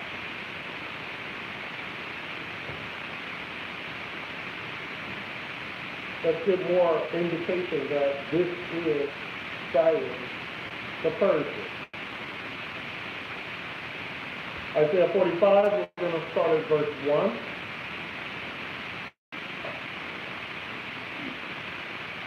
And let's read. Isaiah chapter 45, verse 1. Thus saith the Lord to his anointed, to Cyrus. To his anointed, to Cyrus. Cyrus was a Gentile king, remember that. Read. Whose right hand I have holden, to subdue nations before him. Now, that could only mean one Cyrus. I've only known of one Cyrus that all the nations were subdued under him. Continue. And I will loose the loins of kings to open before him the two lead gates, and the gates shall not be shut. Yeah. I will go before thee and make the crooked places straight. I will break in pieces the gates of brass, and cut in sunder the bars of iron. Verse 3. And I will give thee the treasures of darkness, and hidden riches of secret places, that thou mayest know that I, the Lord, which called thee by name, am the power of Israel. For Jacob my servant's sake, and Israel mine elect, I have even called thee by thy name. I have surnamed thee that thou hast not known me. That thou hast not known me. Right? Wait a minute, I have surname. Surname, Israel. Yes, okay. Yes. Cyrus, Israel. Yeah. Like when you say, you open up the surname, not of the blood of women, but the surname of Israel. Correct. Okay? He was not only allowed to return those in order to rebuild Jerusalem, but he paid for the rebuilding of Jerusalem through his own treasure. Okay, let's go to Ezra, the first chapter. So he was created for that purpose. That was his assignment. That was a part of his assignment, yes, When Isaiah prophesied about him. correct. That was part of his assignment to have Israel go back to Jerusalem. Now we're going to see something because, Israel is Israel. There was a little confrontation when they were told to go back. We're going to see that also in a little bit. Ezra 1, and we're going to start at verse 2. Ezra 1, and we're going to start at verse 2. Okay? Let's read. Ezra, chapter 1, verse 2. Mm-hmm. Thus saith Cyrus, king of Persia. Ezra 1, Ezra 1, start at verse 1. Ezra 1 and 1. Ezra, chapter 1, verse 1. Now in the first year of Cyrus, king of Persia, that the word of the Lord by the mouth of Jeremiah might be fulfilled. So there. We're going to see the prophecy of what Ezra 1 and 1 is talking about. Jeremiah not only prophesied about the coming of Babylon, but he also prophesied about the downfall of Babylon, and it has nothing to do with the narrative. And we're going to see that. Read. The Lord stirs up the spirit of Cyrus, king of Persia, that he made a proclamation throughout all his kingdom, and put it also in writing, saying, Yeah. Thus saith Cyrus, king of Persia, the Lord power of heaven has given me all the kingdoms of the earth, and he hath charged me to build him a house at Jerusalem, which is in Judah. Mm-hmm. Who is there among you of all his people? His power be with him, and let him go up to Jerusalem, which is in Judah, and build the house of the Lord, power of Israel. He is the power which is in Jerusalem. Yes, verse 4. And whosoever remaineth in any place where he sojourneth, let the men of this place help him with silver and with gold, and with goods, and with beasts, besides the free will offering, for the house of the Most High that is in Jerusalem. That's coming out of Cyrus' own treasury account. Next verse. Verse 5. Then rose up the chiefs of the fathers of Judah and Benjamin, and the priests and the Levites, with all men whose spirit the Most High had raised, to go up to build the house of the Lord which is in Jerusalem. Verse, it says with all of them whose spirit the Most High had raised. Verse 6. And all they that were about them strengthened their hands with vessels of silver and gold, with goods and with beasts, and with precious things besides all that was willingly offered. Yes, next verse. Also Cyrus, the king, brought forth the vessels of the house of the Lord, which Nebuchadnezzar had brought forth out of Jerusalem, Mm-hmm. and had put them in the house of his God. Mm-hmm. Even those did Cyrus, king of Persia, bring forth by the hand of Mithridates, the treasurer, and numbered them to Sheshbazzar, the prince of Judah. Mm-hmm.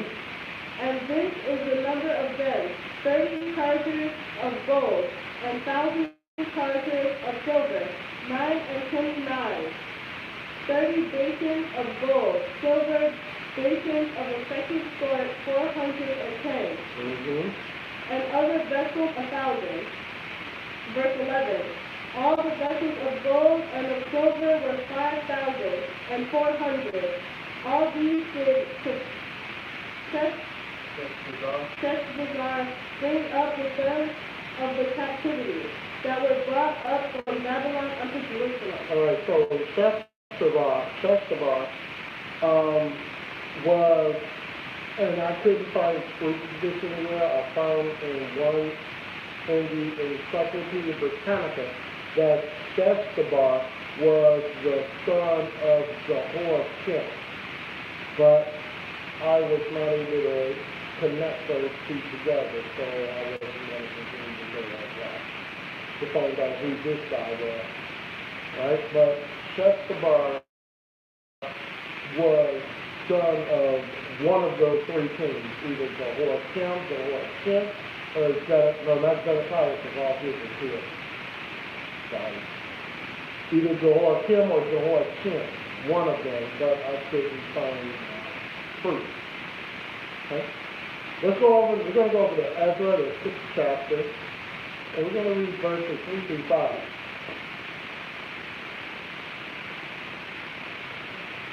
Yeah. Bowl. Big bowl.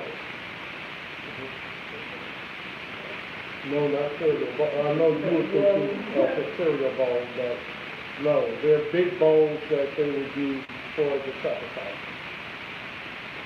Ezra 6, we're going to start at verse 3.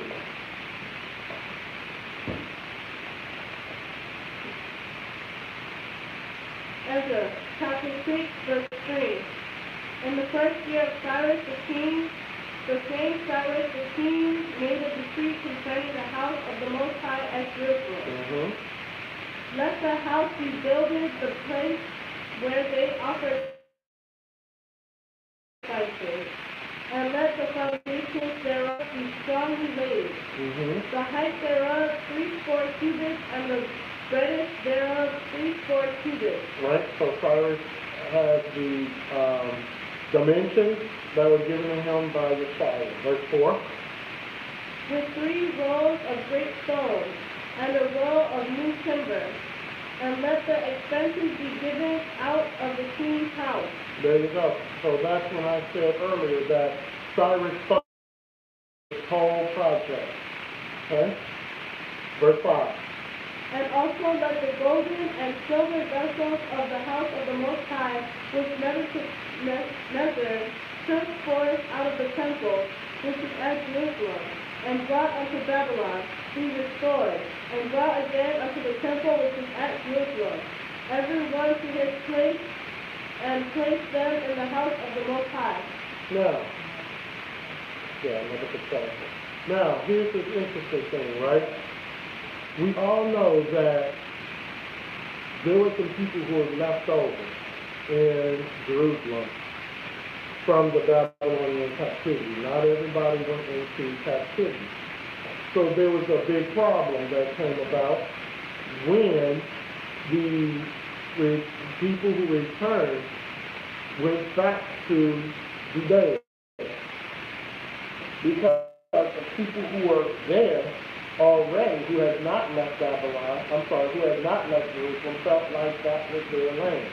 And Cyrus could not tell them to let the people come and build on their land. That was a problem. But that problem was quickly squashed. Right?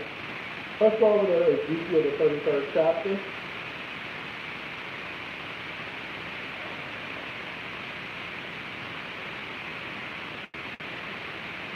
So we're going to read 24 to 29.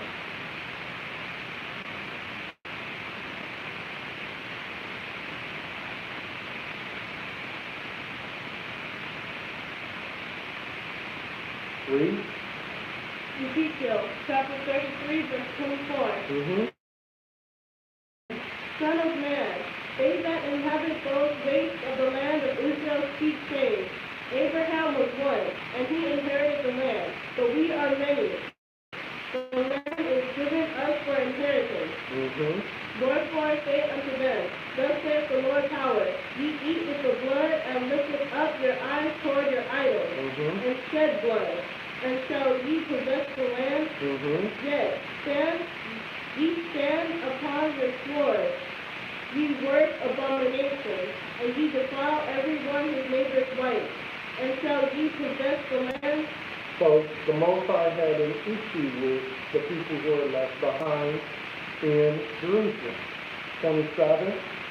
Say thou thus unto them, Thus saith the Lord power, as I live, surely they that are in the waste shall fall by the sword. They're going to die. Continue. And him that is in the open field will I give to the beast to be devoured. And they that be in the court and in the cave shall die of the pestilence. Yeah. For I will lay the land most desolate, and the top of their strength shall cease, and the mountains of Israel shall be desolate, that none shall pass through. Verse 29. Then shall they know that I am the Lord, when I have laid the land most desolate because of their abominations which they have committed. All right. So they were resentful of those who returned, and they wanted to reclaim the land of Israel. Besides, many of those who remained, especially those that were Sumerian, we saw that they were the true heirs of the promise. And we all know those that were in Samaria were intermingled with Israelites, those who did not come over to the Americas from the 10, and people from Assyria who adopted the religion part but still kept their pagan Assyrian idolatry and mixed it. Thus, we have the woman at the well who thought that she was the seed of Jacob. So, that Issachar said, elders, have you seen in Israel right now, they made a golden horn with Cyrus and Donald Trump on it. The Israelites say Trump is like Cyrus because he's going to have the third temple built like Cyrus allowed the Israelites rebuild their temple in the Old Testament. And they say Trump is sent from God because Trump understands prophecy. Shaking my head. There's a video of it. I'll send it to you. Okay. Correction, he said Cyrus. Right, it was Cyrus. Yes, Cyrus. Precept, January 29:10. Right. But I have seen that porn. And they do compare Donald Trump to Cyrus because, like you said, Donald Trump is supposed to support the third temple being built. Right, but the reason why Donald Trump is supporting the third temple is we're not going to get into that. But at the same time, how can I say this very nice? That is not Bible prophecy. It's not Bible prophecy. And the third temple being built does not have anything to do with Cyrus or... It doesn't have anything to do with the America, period. It doesn't have anything to do with America. So people who profess that Donald Trump is like the new Cyrus, they are woefully ignorant. Let's go to Ezra 4.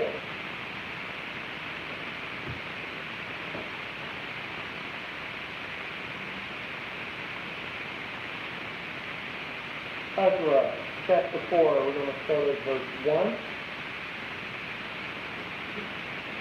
I'm going to need some assistance with a few of these names. Ezra 4 and 1. Ezra chapter 4, verse 1. Now when the adversaries of Judah and Benjamin heard that the children of the captivity builded the temple unto the Lord tower of Israel, then they came to Zerubbabel and to the chief of the fathers, and said unto them, Let us build with you, for we seek your power as ye do. And So, wait a minute, sorry. So are these other Israelites that are coming to Let us them? finish the verse. Finish the verse. And we do sacrifice unto him since the days of Esar-Haddon, king of Asor, which brought us up hither. All right. So to answer your question, these were the Israelites who were left behind. Also, these were the converted Assyrians. They were there also. But they was not worshiping a heart. No, it's just us. You know how Judah do. Yeah, we want to worship you. We want to worship the sun God. They were clear what they were This doing. is our land. We all shouldn't be in their mind. This is our land. We should not be here. But in their mouth, yeah, we want to worship your God. But you can be here. You should be in Babylon. You should be in Persia. We were here. We were left behind. We were stuck. We were told to be here. So was that the land that Jeremiah had bought? Yes. Yes, it was. Right? So they were They were coming back. Remember, look at what it says. Now, when the adversaries of Judah and Benjamin heard that the children of the captivity, right? So these were the people, remember in Jeremiah, there were people who were left behind, right? The wicked and the evil people who were left behind in desolation. Because King Nebuchadnezzar only took like prestige people like the educators, the people, like the priests and the people who could make things. He took the best of the people. Well, he took those, and he also took people who didn't sin. He took those who followed the prophecy of Jeremiah, and he said to give yourself up. The rest of the people who did sin, they met a unfaithful demise. But those who followed the law, statutes, and commandments, and those who followed the prophecy of Jeremiah, and who heeded to the warnings of Jeremiah, remember, they went in the second wave. The first wave was when they took all the high priests, and Nebuchadnezzar selected, okay, you're good, and you're good,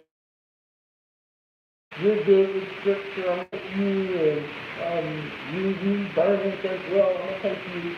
Right? He took the choice of the people.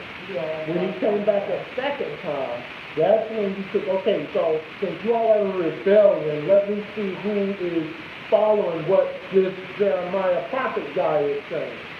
Right? So those who were following the prophecy, and when Jeremiah told them to hands up, don't shoot, he didn't say hands up, don't shoot. I was just using that. But when they went out of Jerusalem, Nebuchadnezzar took them, and then he raided the city. Okay? Verse 3. Verse 3. So Zerubbabel and Joshua and the rest of the chief of the fathers of Israel said unto them, Ye have nothing to do with us to build an house unto our tower. You have nothing to do with that. All right? Continue. But we ourselves together will build unto the Lord tower of Israel. Yes. As King Cyrus, the king of Persia, has commanded us. As King Cyrus. Verse 4. Then the people of the land weakened the hands of the people of Judah, and troubled them in building. He did it just like that. So really, y'all not gonna include us, right? So now we gonna come against y'all, because y'all don't want to include us, right? Y'all gonna take the word of some white king, but y'all not gonna include us. We found Right. Yes. in verse 2, In verse 2. yeah, in verse 2, so is that a part of,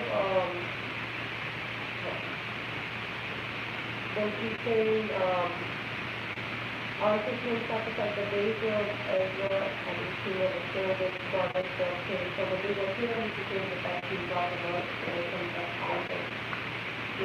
Esarhaddon was the king of Assyria. And remember, the 10 were transported to the Americas, but not all of the 10 left.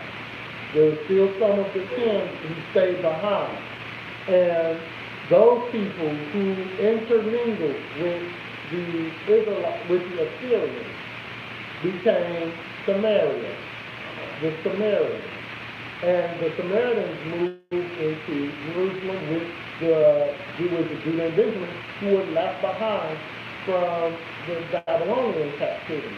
And they all became one tribe, or whatever you want to call it. Okay. So then that's why I went to the reference of the woman of the well, who thought that she was from the lineage of Jacob, when in fact she was. So she must have been born into that, to think that. Right. Even though it's true. Correct. Like, you have the Jewish people thinking that they are, The chosen people, when in fact they're not. so they're ignorant. Right. And we're just going from what their ancestors told them that it was. Correct. Now you have to understand something. This is hundreds of years. The Assyrian captivity was hundreds of years before was, I think, 150 to be exact, before Babylonian captivity, right? But this is like 70 years after the Babylonian captivity, so you had about 200 years of history right now. That these people totally believe that they are the remnant of Jacob. Okay? So then in verse 3, it talks about Zerubbabel and Yeshua and the rest of them, and they started to say, no, we were told to build the kingdom. We don't need your help. So, of course, they started to come against them in verse 4. And there's a lot more to this, which we're not going to get into today, as far as the so-called Israelites who were in Jerusalem, coming against not only Nehemiah, but Ezra when they attempted to build the temple. They had to build a wall to protect them from these people. The wall wasn't to protect them from outside forces, because let me tell you something about Persia. Nobody dared to come against what Cyrus was doing. It wasn't until the death of Xerxes, no, actually, the death of Darius, one, that Egypt started to rebel. When you have a big kingdom like this, eventually it's going to fall because of little territorial splits. Egypt was the first one to start it all off. And I'm going way ahead of myself right now.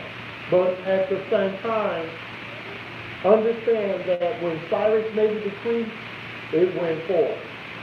And there was no way it was going to be stopped. Verse 5.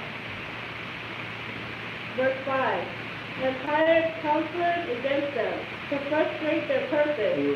All the days of Cyrus king of Persia, even unto the reign of Darius king of Persia. Even unto the reign of Darius, right? You know that was something that they hired people. Yes, they did. To just sit there and talk them. Correct. And I don't know if you're going to go into it, but they was like sending letters. They was doing everything they can. Right. No, we're not going to go into we're not going to go into that. But yes, they sent letters. They sent letters to Cyrus. They sent letters to try to stop what was going on, calling them traitors and everything.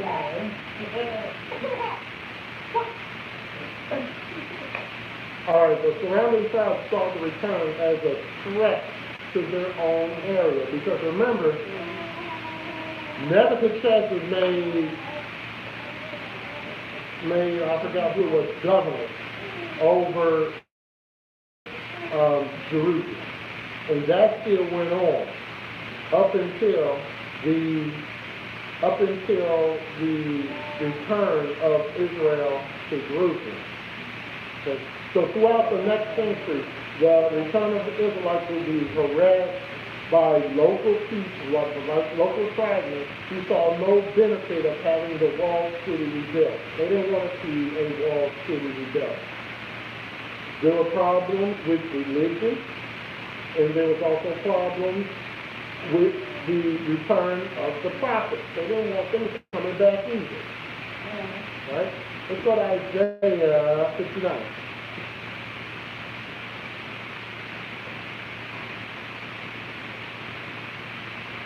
Isaiah 59, and we're going to read verses 9 through 11. You have it? Let's read. Isaiah chapter 59, verse 9. Therefore is judgment from us, neither do it overtake us. We wait for light, but oppose obscurity. For brightness, but we walk in darkness. We grope for the wall. We grope for the wall. We grope for the wall like the blind, and we grope as if we had no eyes. We stumble at noonday as in the night. We roar all like bears. and mourn sore like doves. We look for judgment, but there is none, for salvation, but it is far off from us. Far off from us. Yes. Was there any conflict actually with Persian before John? Oh, yeah. Oh, yeah. After Persia? Yes, there was. We're going to have a teaching of the 400 years between Malachi and Matthew, or Luke. Luke to be before Matthew. Yes, there was. Just off the top of the head, who do you think may have been one? We're talking about After Malachi was part of the Persian captivity. Malachi was Isn't prophesied. that the last book in the Bible, in the Old Testament? Yes, it is. Okay, so who was the prophet after that? Who do you think would have been? Down in the back. Remember, this is talking about Malachi was preaching and prophesying during the Persian captivity and after the Persian captivity, which really wasn't a captivity. It's kind of hard to call Persia a captivity because technically it wasn't a captivity. The people were free to go about, not like Babylon where they couldn't, or not like Assyria where they couldn't. And then we're going to find out, not like Greece when they couldn't. Persia was a little different because Cyrus believed in people worshiping their gods and their idols. Cyrus believed in that. Also, Darius believed in that. Xerxes believed in that. But then it came to a stop, and that's when Persia went through its downfall, which we're going to have later. What about the Maccabees? Wait a minute. Did you answer the question? Who was the prophet after I don't think he Malachi? was a prophet. It was a question. Who do you think would be prophesying? Was it John the Baptist? No, John the Baptist is much later. I just said it, the Maccabees. All right? Because the Maccabees were during what time frame? Greece. Right? Bible doesn't, it goes into Greece with Daniel, the 8th chapter, and Daniel, the 9th chapter. It kind of talks about Greece. But in order for us to get a full understanding of the Greek captivity, we're going to solely be at Maccabees 1 and 2. So you saying the Maccabees and prophets? I'm saying that, what I'm saying is that one of the Maccabees was a prophet. No, and what I'm saying, I don't want to get into this right now. We'll talk about this next week. I don't want to get into this right now. I want to get back to Persia. Okay, long as it's not a year, I'm fine. No, we're talking Greece next week. Okay, we'll get into the Greek captivity next week. Malachi 3:11. I'm sorry, Malachi 3:14. Malachi chapter 3, verse 14. Yeah. Ye have said, it is vain to serve the Most High, and what profit is it that we have kept his ordinance, and that we have walked mournfully before the Lord of hosts? All right, walk mournfully before the Lord of hosts. There was economic crisis as drought and harsh weather produced poor crops. Haggai 1, verses 9 through 11.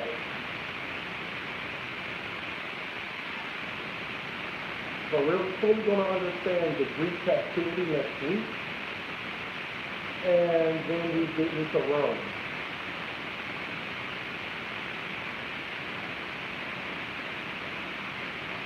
And we may do Greece, and then we may do the 400 years, and then go into Rome.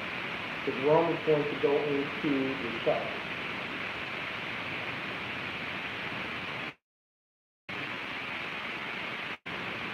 And I mean the first captivity of Rome.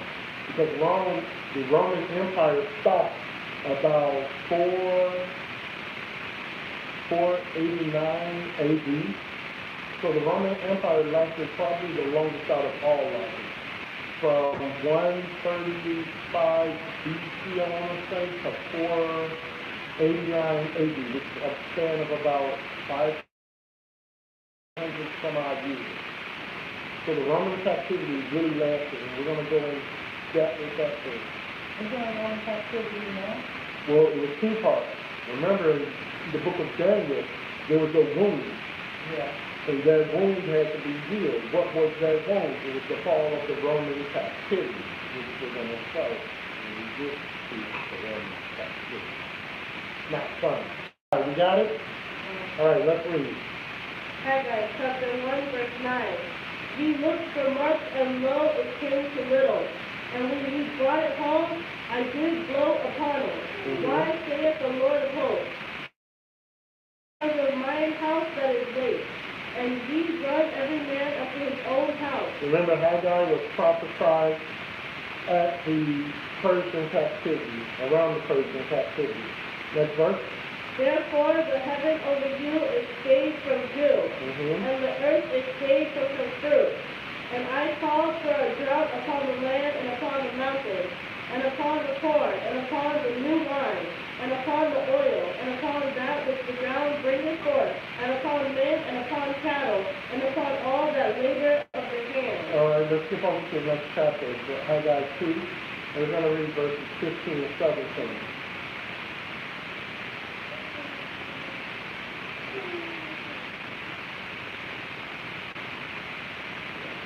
For those of you who are live streaming, we do have a list, because as we know, the Bible is not in order. It's out of order.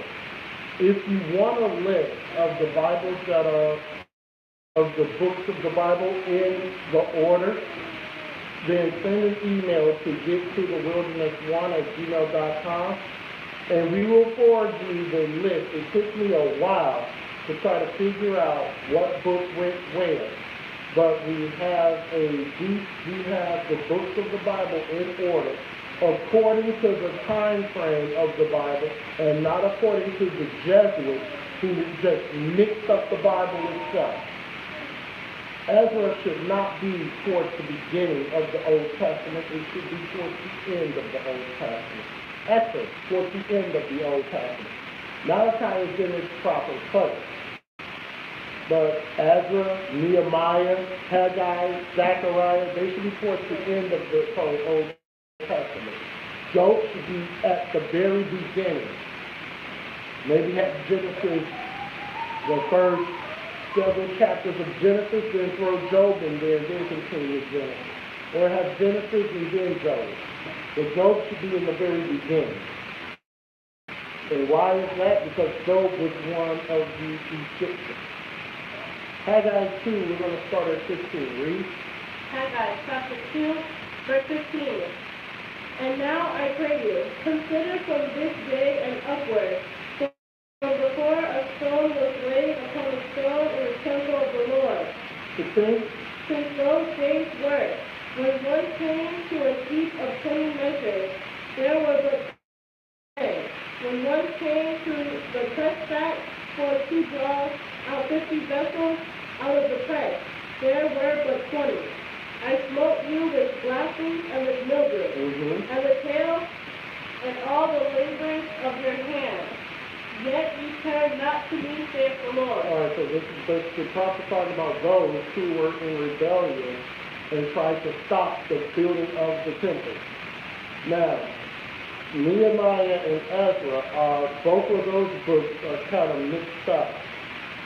As far as the chapters go, they're not in order either.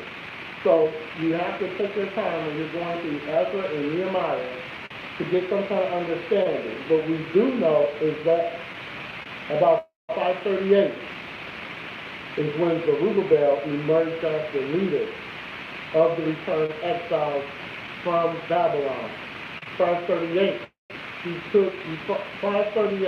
when Cyrus finally overtook Babylon. It was 538 BC. And what he did, one thing that he did is he diverted the Euphrates River into a channel and making Jerusalem a dry bed. That's what this prophecy was about. Okay? So that's one of the things that Cyrus did. But let's see the fall of Babylon with Jeremiah the prophet. And we're going to go to Jeremiah the 51st chapter. And we're going to be in Jeremiah 51 for a minute. Jeremiah 51, and we're going to start verse 1. So after Jeremiah went and prophesied to Israel and told them to surrender to Babylon, Jeremiah got a prophetic message. Towards the end of Jeremiah is where we see what's going to happen to Babylon. And Jeremiah prophesied it. Jeremiah 51, and we're going to start at verse 1. This is very interesting. Read. Jeremiah chapter 51, verse 1. Thus saith the Lord, Behold, I will raise up against Babylon and against them that dwell in the midst of them. I will send unto Babylon banners that shall fan her, and shall empty her land. For in the day of trouble they shall be against her round about. Now, a lot of Israelite groups Jeremiah 51 is about America. But we're going to see that it's not about America. Verse 3. Against him that bringeth, let the archer bend his bow, and against him that lifteth himself up in his brigandine, and spare ye not her young man. Destroy ye utterly all her hopes. Verse 4. Thus the slain shall fall in the land of the Chaldees, and they that are thrust through in her streets. All right, so now we're going to skip down, stay in Jeremiah 51. We're going to skip down to verse 10. I'm sorry, 6. Verse 6. So we're going to read to 10. 6. Flee out of the midst of Babylon, and deliver every man his soul. Be not cut off in her iniquity, for this is the time of the Lord's vengeance. He will render unto her a recompense. Now, that's the scripture that they use to say that that's America, that she has to flee America. America is Babylon. But we need to investigate this even more. Read the next verse. Verse 7. Babylon hath been a gold cup in the Lord's hand, that made all the earth drunken. The nations have drunken of her wine. Therefore the nations are mad. Right? Again, talking about, they believe this is talking about America. Verse 8. Babylon is suddenly fallen and destroyed. Howl for her. Take may be healed. We would have healed Babylon, but she is not healed. Forsake her, and let us go every one into his own country. For her judgment reaches unto heaven, and is lifted up even to the sky. The Lord has brought forth our righteousness. Come, and let us declare in Zion the work of the Lord our power. All right. So a lot of our Israelite brothers use this scripture to say that this is America, and we need to see America because the Most High is angry at America. Right? But we're going to see something. Skip down to verse 20. And we're going to read verse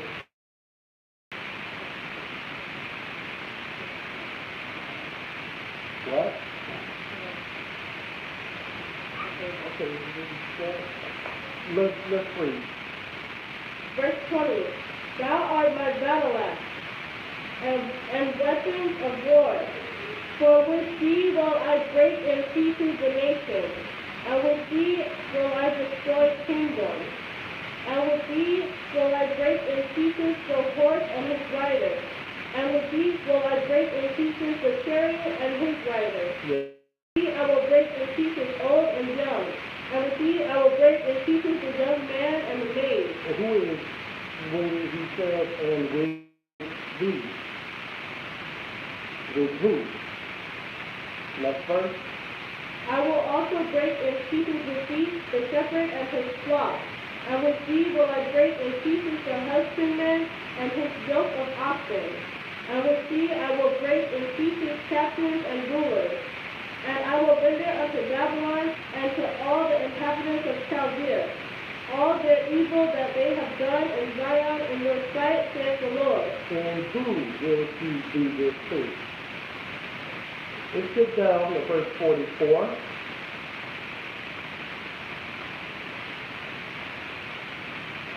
So we're going to read 44 to 48. Go ahead. Verse 44. And I will punish Bel and Babylon, and I will bring forth out of his mouth that which he hath swallowed up, and the nations shall not be together any more unto him. Yea, the wall of Babylon shall fall. My people, go ye out of the midst of her, and deliver ye every man his soul from the fierce anger of the Lord. And loose your heart faith, and ye fear for the rumor that shall be heard in the land. And rumor shall both come 1 year. And after that, in another year shall come a rumor, and violence in the land, ruler against ruler. Right? So in one, a rumor shall both come in one Persia, and after that, in another year shall come a rumor, and violence in the land, ruler against ruler.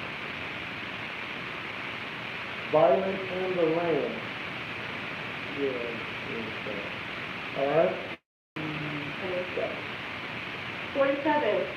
Therefore, behold, the day comes that I will do judgment upon the graven images of Babylon, and her whole land shall be confounded, and all her slain shall fall in the midst of her.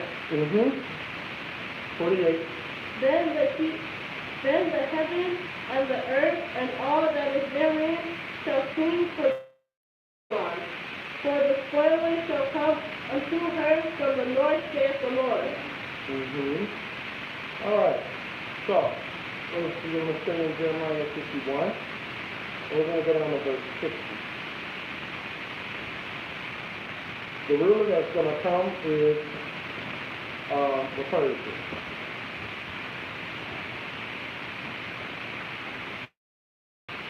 Because as we know, well, I'm not going to say what I'm going to say on camera. The rulers going to come are the Persians. And the Persians are going to are giving credence to destroy Babylon. Okay? Jeremiah 51, and we're going to start at verse 60. Jeremiah 51, and we're going to start at verse 60. Jeremiah chapter 51, verse 60. So Jeremiah wrote in a book all the evil that should come upon Babylon. Yes. Even all these words that are written against Babylon. 61. And Jeremiah said unto Cyrus, Then shalt thou say, O Lord, thou hast spoken against this place, to cut it off, and none shall remain in it, neither man nor beast, but that it shall be a desolate forever. And it shall be, when thou hast made an end of reading this book, that thou shalt bind a stone to it, and cast it into the midst of Euphrates. Verse 64. Remember what I said earlier, that Cyrus defeated, Cyrus came in and he had defeated Babylon by blocking the Euphrates so that the water would not go through the Euphrates, that the water from the Euphrates would be diverted, and then that land would be desolate and go dry. Okay? Also, remember in Ezra, where it talks about the prophecy of Jeremiah being fulfilled. This is the prophecy of Jeremiah against Babylon at that time. This has nothing to do with Babylon being America. Just that simple. Continue. Read. Verse 64. And thou shalt say, Thus shall Babylon sing, and shall not rise from the evil that I will bring upon her. And they shall be weary. Thus far are the words of Jeremiah. The words of Jeremiah. So, that's how we know, and this lines up with history, because how Babylon was defeated was when Cyrus blocked the Euphrates River, and there was no water coming into Euphrates. I think I said Jerusalem earlier. It wasn't Jerusalem, it was Babylon. So before, okay, so Cyrus took over Babylon. Cyrus defeated Babylon. Yeah. And who was the king at that time? Babylon, Belshazzar. Belshazzar, okay. Mm-hmm. Is that when the writing was on the wall and all that? That was right after the writing was on the wall. And then Cyrus was the last king who took over Babylon? First king. The first king. Once Babylon was taken over, that was it. There was no other king that had to fight against Babylon. When Cyrus was ruling, that's when Persia expanded. Persia didn't expand under any other king but Cyrus. So the full Persian Empire as we know it through history, that was done by Cyrus and Cyrus alone. Because the other kings, they had attempted to come against Greece. From Darius the First all the way to Darius the Third, and they all failed.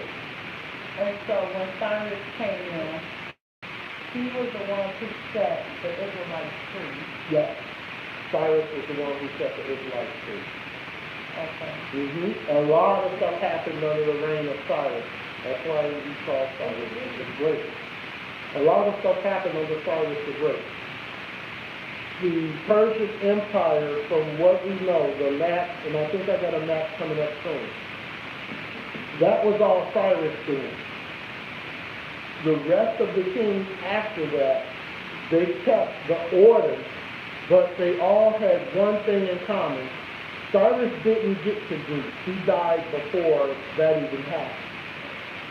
The rest of the kings tried to come against Greece, and they were able to get to, I think it's Hytera, not in the Bible, not the Bible, but there was a city called Thrace, that's what it is, I'm sorry. They were able to get to at least Thrace and Macedonia. But the main part of Greece, they were not able to defeat. And we're going to see that with the Greek captivity. There's the tomb of Cyrus. And it's still there, believe it or not. ISIS is not taking it down, like we do with everything else. But when we see the tomb of Darius and the tomb of Xerxes, it's going to make this looks like a shack compared to the tomb of Darius and the tomb of Xerxes. Maybe Cyrus is a humble man. He didn't need all. Maybe, but you would think in his death that somebody would honor him more than this. Yes, that's where he's buried. We're going to see the tomb of Darius and the tomb of Xerxes a little later. Let's talk about King Darius. King Darius was the third king of the Persian Empire. He held the Persian Empire as Greece, including Egypt and also parts of Greece. The decay and downfall of the empire commended with his death, and then the coronation of his son Xerxes I. So when King Darius died, and I believe he died in battle, when he died, then his son Xerxes attempted to resurrect. Now, under Xerxes was the start of the fall of the Persian Empire, because we'll get to that. We'll get to Xerxes a little later. A major event in King Darius' life was the expedition that he had to punish Athens and bring Greece in, which was a failure. So he expanded his empire by conquering Thrace and Macedon, including Syria and Iran. Okay? And he invaded the Medes. And that's how the Medes became with the Persians, because in a battle between the Medes and the Persians, Cyrus was killed. And that's how Cyrus died. But eventually Darius would avenge Cyrus' death because not only was Cyrus killed by the Medes, but also the two other kings that were after Cyrus, they were killed by the Medes also.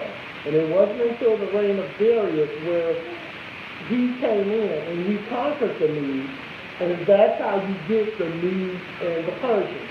The Medes were who? Who was the Medes? I was just going to ask you who was the Medes. You already know Russia. You worse than me. Oh, okay, we know Russia. Okay. And who else you going to say? You already know that Persia was Iran. Russia, The Medes were Russia. And if you look at the map, do you have a map coming up? They still are the Russian brothers. Yeah, And they're from who?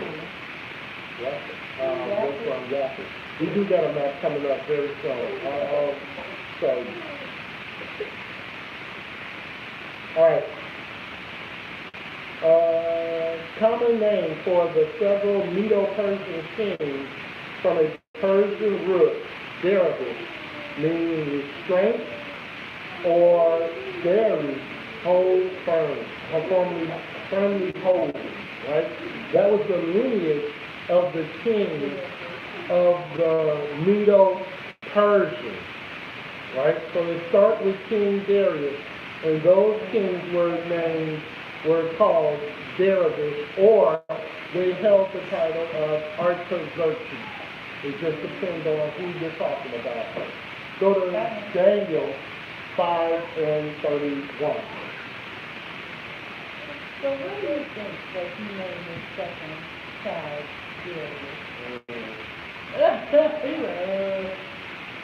Louis out of Israel, right? Yeah. Daniel 5:31. Daniel chapter 5, verse 31. And Darius the Median took the kingdom, being about 62 years old. All right, Darius the Median is Darius the First. It's the same person. And they were King Darius was Persian, right? But they took over the Medes. So we gave our son a Persian name? Yeah. Wow. Skip over to verse 1. Read Daniel 6:1. Daniel chapter 6, verse 1. Mm-hmm.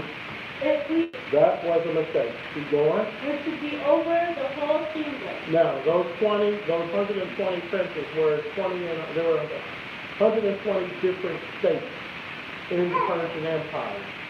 Eventually, we're going to see that those states started to feel like they were little mini kings in those states. And that was the downfall after the death of Xerxes, I believe. All right, so here's their empire again. Here, it works. No, I think the battery is low, that's why. Let me see if I could use, What kind of battery do you use?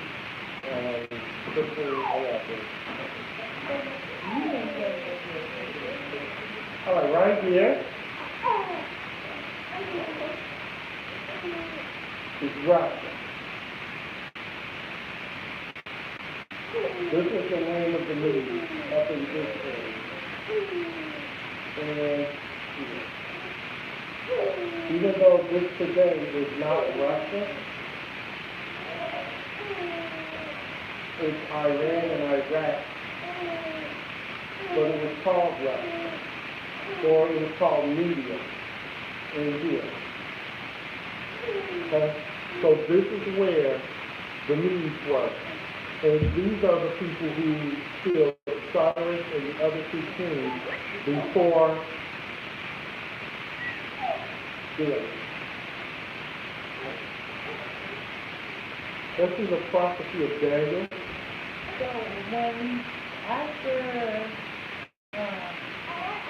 Nebuchadnezzar, it was a king. Yes, after Nebuchadnezzar, there was the king. After Nebuchadnezzar was Nebuchadrezzar. After Nebuchadrezzar, there was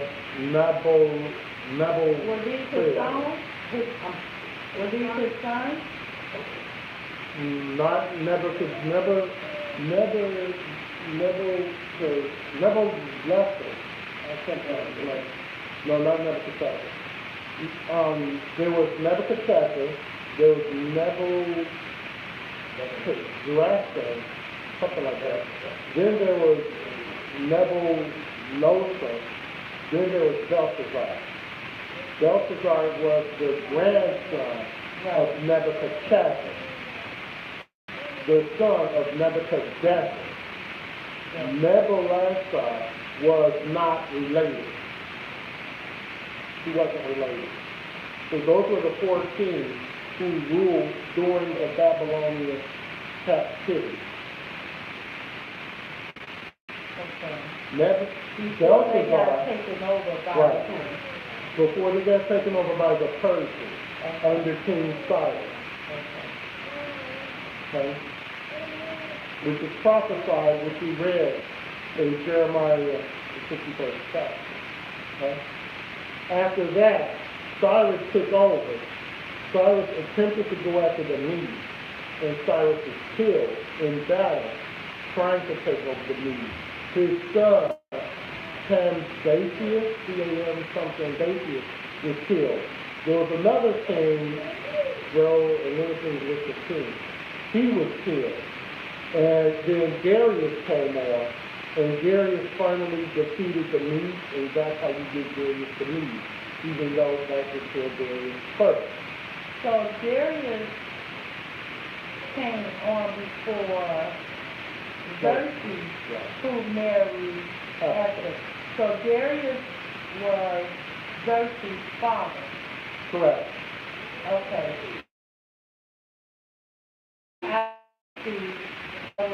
Artaxerxes. Right, which we're not getting into because Okay.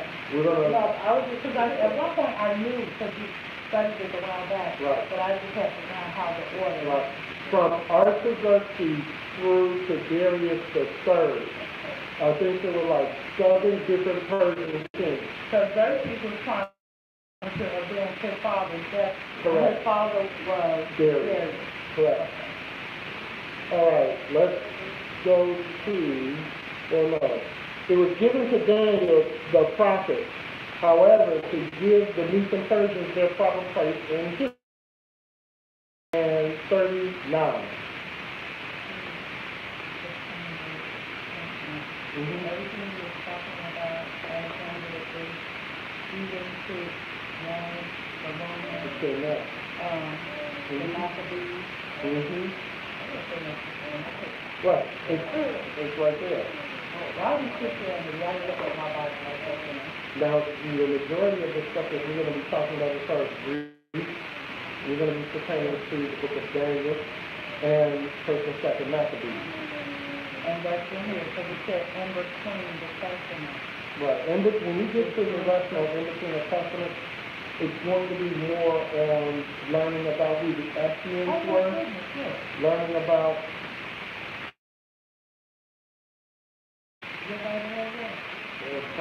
Get my old one there.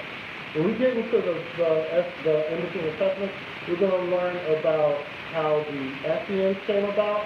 We're going to learn about how the Darius, how did they come about? We're going to learn about that stuff. We're not going to really focus on Greece because we already have where in 1st, 2nd Maccabees and also in the book of Daniel where it talks about Greece. Yes, sir. Does the people going through the captivity at all? Yes, he does. He talks about it.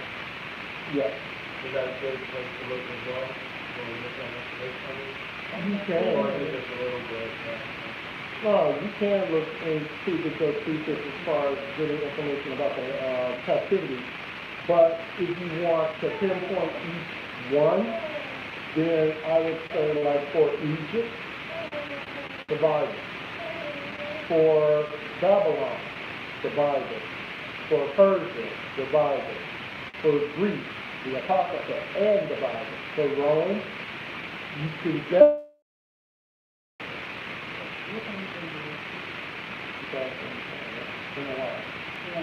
And I've been having to speak right here.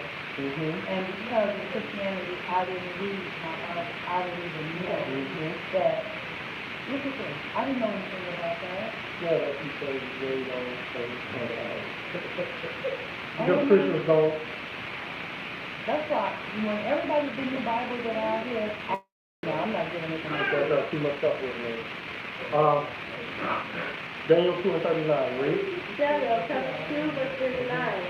And after thee shall rise another kingdom, inferior to thee, and another third kingdom of brass, which shall bear rule over all the earth. All right, so the kingdom of the Medes and the Persians is described as a bear, raises itself up, and has three ribs in its mouth. The three ribs represent the Babylonian king that ruled and eventually led to the fall of Babylon. Further prophetic picture of the empire of the Medes is going to Daniel the 8th chapter.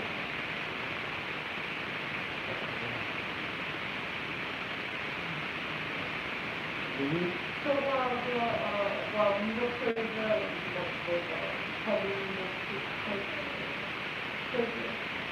Babylon was already very close. Babylon, when Medo-Persia came into full power, Babylon was an afterthought. Babylon was not a world power at that point. So they kind of already had their Their reign was over with Belshazzar. Their reign was over with Belshazzar. And how did that end? Remember, that was when he had the gold cups and everything from the temple that was in Jerusalem. And he was given credence to the God of gold and silver and all that. Then, remember the hand showed up in the right, and that's when he lost the kingdom. Right. This is Daniel a little before this. Read Daniel 8, we're going to start at verse 1. Daniel chapter 8, verse 1. In the third year of the reign after that which appeared unto me at the first. Verse 2. And I saw in a vision, and it came to pass, when I saw that I was at Shushan, in the palace, which is in the province of Elam. And I saw in a vision, and I was by the river of Israelite. Verse 3. Then I lifted up mine eyes and saw, and behold, there stood before the river a ram, which had two horns, and the two horns were high, but one was higher than the other, and the higher came up last. I saw the ram pushing westward, and northward, and southward, so that no beast might stand before him, neither was there any that could deliver out of his hand. But he did according to his will, and became great. That's the Persian Empire going north, west, and south. Notice it didn't say east because, they thought that that was the end of the earth when they got to India. Little did they know that Japan was there and China, and they didn't get that far. They got as far as India. That's why it doesn't say eastward, right? Because Japan is in those far east. Yes. Is that why Alexander took a visit that he did know about his and stuff at that time? Alexander's kingdom was bigger, but he went as far as, he went through India, but he didn't get as far as China. He did go to India, and I believe he did touch Mongolia, but that was as far east I think he got. Have to relook at those maps when I go to Greece, when I go to the Captivity. No. Love you, right? It says over here where he went to, yes. Although What does it Muslim say? battle, I can't really see it. So it says, it starts in here, where he went through. Okay. Okay. That's all right. Alexander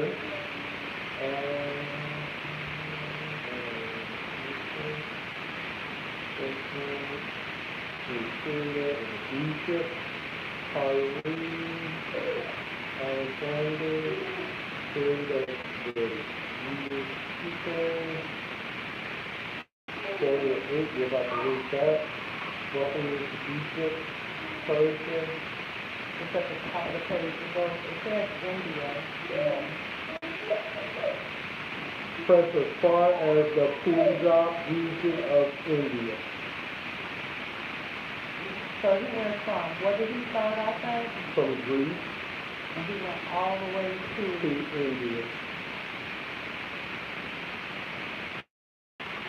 Yep. I believe he still conquered the same amount of area that the Persians conquered. The difference between what he did and what Persia did is he did it in a matter of a couple years. It did not take them long to conquer what was known as the entire world at that time. It didn't take them that long. Right? It only took them a few years. Chapter and verse. Daniel chapter 8, verse 5. And as I was considering, behold, and see goat came from the west on the face of the whole earth, and touched not the ground. And the goat had a notable horn between his eyes. Mm-hmm. And he came to the ram that had 2 horns, which I had seen standing before the river, and ran unto him in a fury of his power. Mm-hmm. And I saw him come close unto the ram, and he was moved with power against him, and smote the ram, and brake his 2 horns. And there was no power in the ram to stand before him, but he cast him down to the ground, and stamped upon him.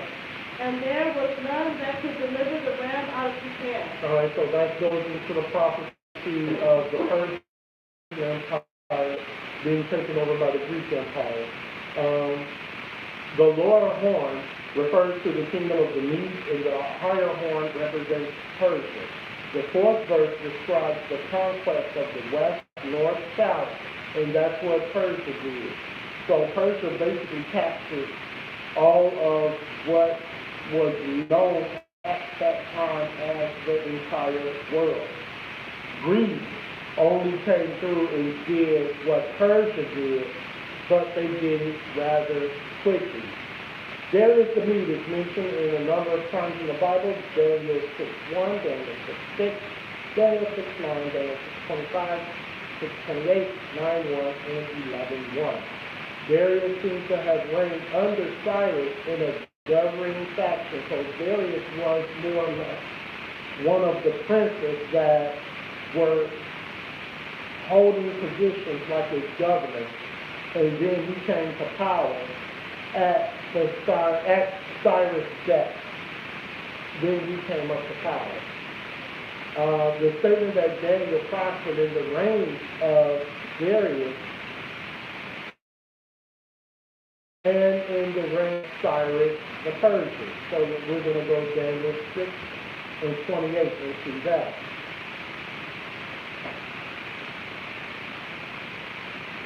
So we can understand that when Cyrus was king, Darius was alive, but Darius was a governor over a section which Daniel just so happened to be living. Read that in Daniel 6:28. No. Read Daniel 6:28. Daniel chapter 6, verse 28. So this Daniel prospered in the reign of Darius, and in the reign of Cyrus the Persian. Reign of Cyrus the Persian. So in this first year of the reign of Cyrus, that permission was given to the Israelites to reconstruct the temple. So let's say this. You know when Belshazzar had sinned against the Most High, and then it said this night this kingdom will be taken. And remember, he had, because of Daniel was able to interpret what was written on the wall, what did Daniel get? And didn't he get a position in office as well? And that's when who came in? Cyrus. Cyrus came, it was a couple of people that was brought in to do something, I forgot exactly what. Right? What do you mean? That's when the people were set over the different parts of the kingdom or the government or something like that. Right.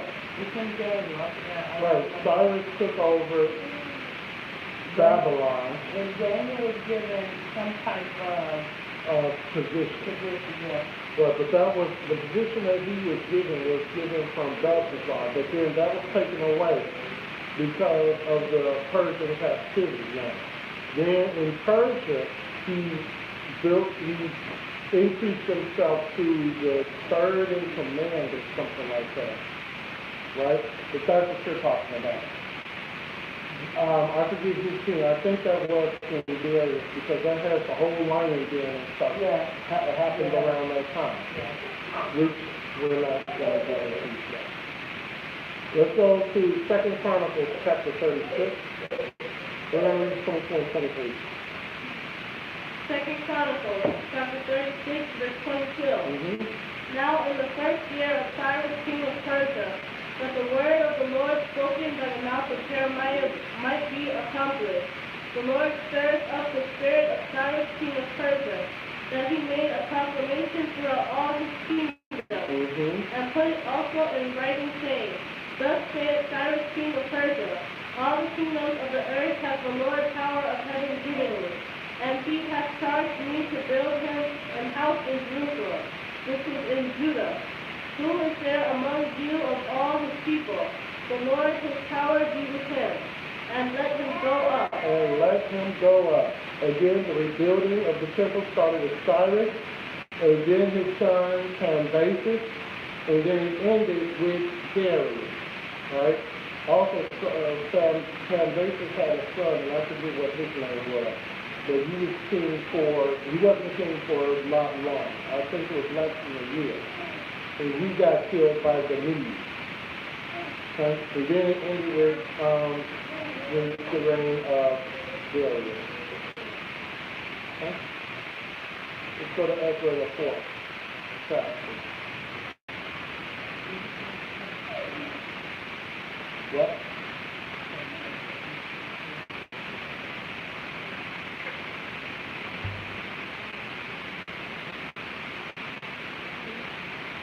Ezra 4, and we're going to read verses 3 through 5.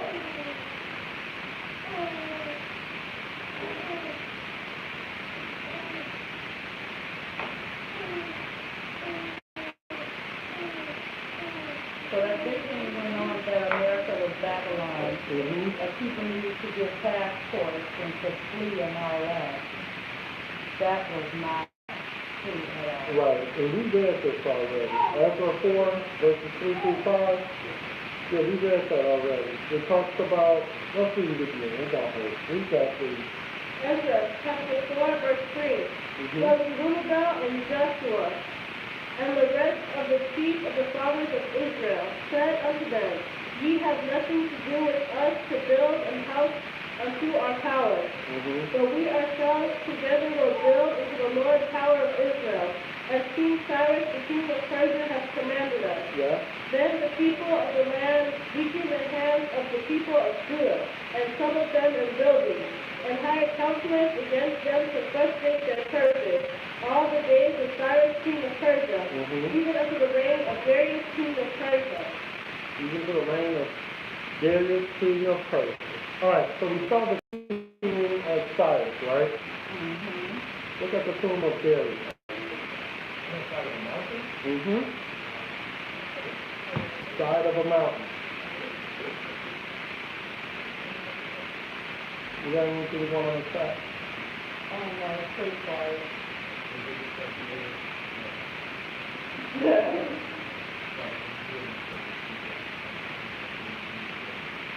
No, he didn't decree the rebuilding of the temple. That was done by Cyrus. So you would think that Cyrus would have a bigger. Right. But where is it between the several minutes? Correct. Okay. But that was a majority because the Israelites Right. Right. All right, verse 2.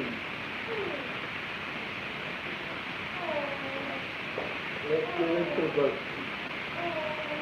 As we already talked about earlier, the movie 300 does not depict Xerxes in a right state.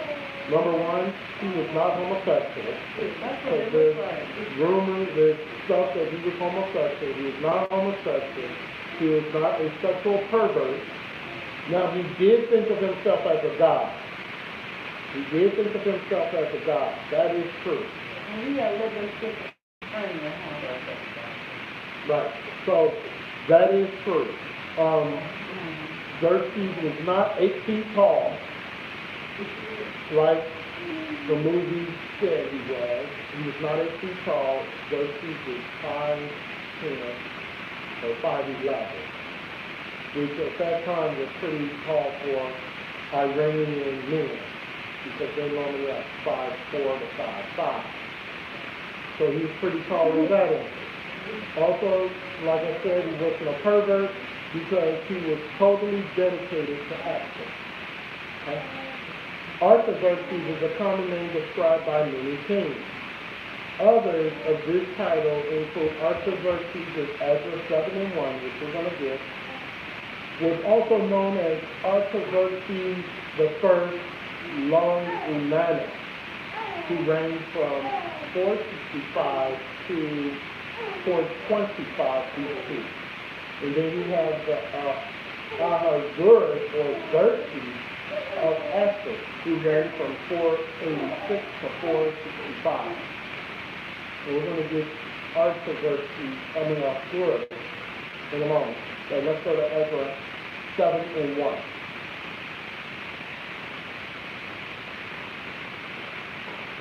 Let's read. Ezra, chapter 7, verse 1. Now after these things, in the reign of Artaxerxes, king of Persia, Ezra the son of Sariah, the son of Azariah, the son of Hilkiah. All right. We're going to go to Esther 1:1.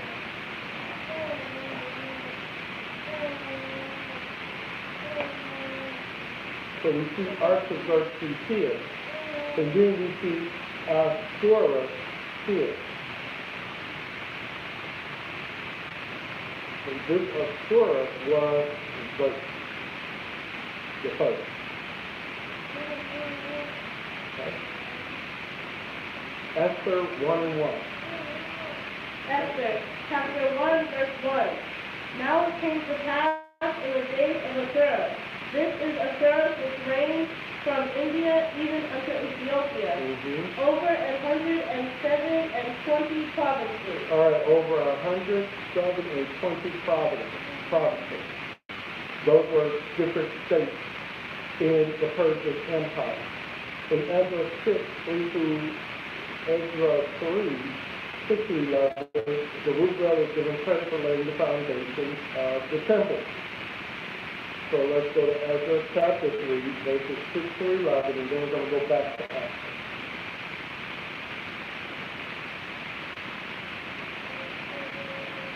As we continue in these awakenings, we're going to be getting less and less in the Bible. Because we're getting to a point now where, and the reason why is because of the fact that the reason why we're going to be getting less and less is because these captivities after Rome, they really are in the captivity. Rome is the final captivity. So when we start talking about our history, when we went from, we're going to have a teaching on 70 AD. We're going to have a teaching maybe incorporated in 70 AD about 325 AD. When we start having the teachings as far as what happened to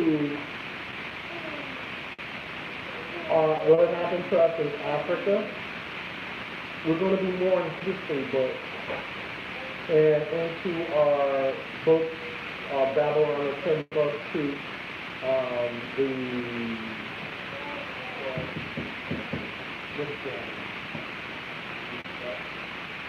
the Jews of Africa, things of that. We're going to be more into that.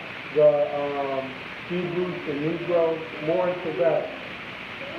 We have a teaching just for our so-called Latino brothers and sisters, because you need to know about what happened to Issachar, what happened to Asher, what happened to the other Latino tribes, right? And the Gad tribe, the Gad, Simeon, Reuben, not Simeon. Simeon is more of the Latino. Gad, Reuben, and with the Palenqueta Indians of the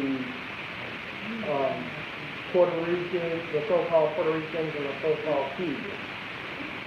It is Palenqueta or something. I know that even from they're called the Palenqueta, they're called something. Palenqueta. No, that's Ephraim.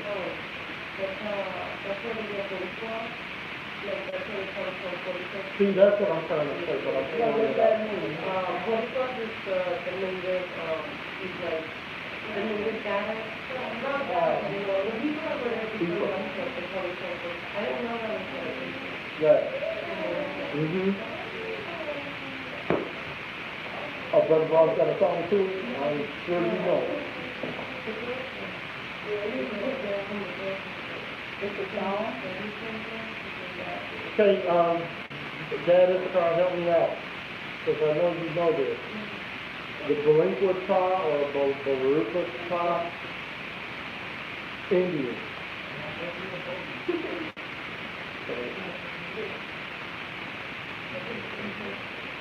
Right. Wait, there's a song called Ephraim's Curse?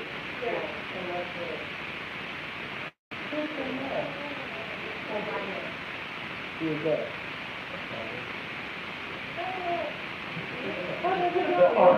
I kind of understood that it was a thing.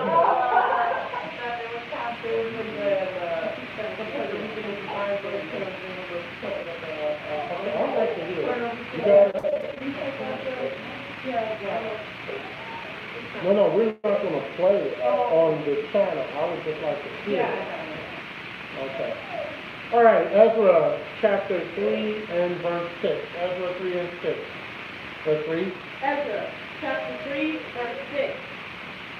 From the first day of the 7th month began they to offer burnt offerings unto the Lord, but the foundation of the temple of the Lord was not yet laid. Mm-hmm. They gave money also unto the makers, and to the carpenters, and meat and drink, and oil unto them of Zidon, and to them of Tyre, to bring cedar trees from Lebanon, and to the sea of Joppa, according to the grant that they had of Cyrus, king of Persia. Right. All right, so they still are following the traditions of Solomon in getting the cedar trees from Lebanon. Yeah. He said it right here, it says Taino, that's what it is. Taino. Or something like that. Yeah. It's both of them though. It's Palenqueta and Taino or something. Yeah. On Howard, on that Tribunal, what's his name? The light skinned guy? Yeah, Kendrick Lamar came on there, she was saying that he was in the base, but like, he seems like no offense to Israel. He was saying that they were pretty against each other, you know, as far as tribes, because he had most of it. Towards the last season, the crazy guy, remember, he said he was yeah.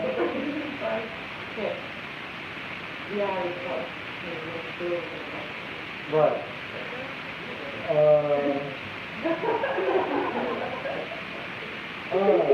Verse 8. Verse 8. Now in the second year of the coming unto the house of the Most High at Jerusalem, in the second month began Zerubbabel the son of Shealtiel, and Jeshua the son of Jozadak, and the remnant of their brethren, the priests and the Levites, and all they that were come out of the captivity unto Jerusalem, and appointed the Levites from 20 years old and upward, to set forward the work of the house of the Lord. Verse 9. Then stood Yeshua with his sons and his brethren. Now, how could, once again, Yeshua, right? Isn't that one of the names that they use for the Messiah? No, No, how you say it? Yeshua. Yeah. Or Yeshua. Yahshua. Yeshua. Yeah. And that's what this just said. But it's not Messiah. This is not Messiah. I don't know what I'm saying. That's why when people try to learn Hebrew, I really get in trouble. Read. Samuel and his sons, and the sons of Judah, together to set forward the workmen in the house of the Most High, the sons of Henadad with their sons, and with their brethren the Levites. Verse 10. And when the builders laid the foundation of the temple of the Lord, they set the priests in their apparel with trumpets, and the Levites and the sons of Asaph with cymbals, to praise the Lord after the ordinance of David, king of Israel. And they sang together by course and praising and giving thanks unto the Lord, because he is good, for his mercy endures forever toward Israel. And all the people shouted with a great shout when they praised the Lord, because the foundation of the house of Israel, because the foundation of the house of the Lord was laid. All right, so later on, Xerxes' fury started when he remembered what Vashti had done, and he had made a decree about her. So we're going to go back to Esther 1, and we're going to pick it up at verse 2, and we're going to read through verse 5. Esther 1, 2 through 5. All right? And let's read that. Esther, chapter 1, verse 2. That in those days when the king Ahasuerus sat on the throne of his kingdom, which was in Shushan the palace, in the 3rd year of his reign, he made a feast unto all his princes and his servants, the power of Persia and Media, the nobles and the princes of the provinces being before him. Now, understand that these nobles were all governors, different governors in the Persian Empire.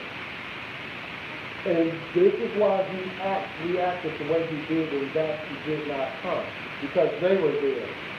He had a banquet, and typically when these kings would have banquets like this, it's not to celebrate, is to find out who's in rebellion against him, who's speaking out against him. And he would bring, and this was pretty much with all of the Persian kings, they would have these banquets, and these banquets really were to set people up, to find out, because when you get people eating and drinking, they drop their guard. And that's why he would do all these banquets, to find out who is against him, who is trying to sabotage his kingdom. Read verse 4. Verse 4. When he showed the riches of his glorious kingdom and the honor of his excellent majesty many days, even 184 days. That was a long feast. Keep going. And when these things were expired, the king made a feast unto all the people that were present in Shushan the palace, both unto great and small, 7 days in the court of the garden of the king's palace. All right, so he had the banquet for the majority of the princes, and then he had a banquet for the people. Let's get down to verse 8, and we're going to read verses 8 through 15.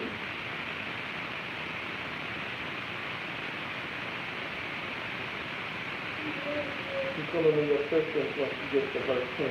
Go ahead. Verse 8. And the drinking. Chapter and verse 3.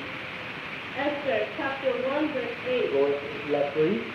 and the drinking was according to the law. None did compel. For so the king had appointed to all the officers of his house, that they should do according to every man's pleasure.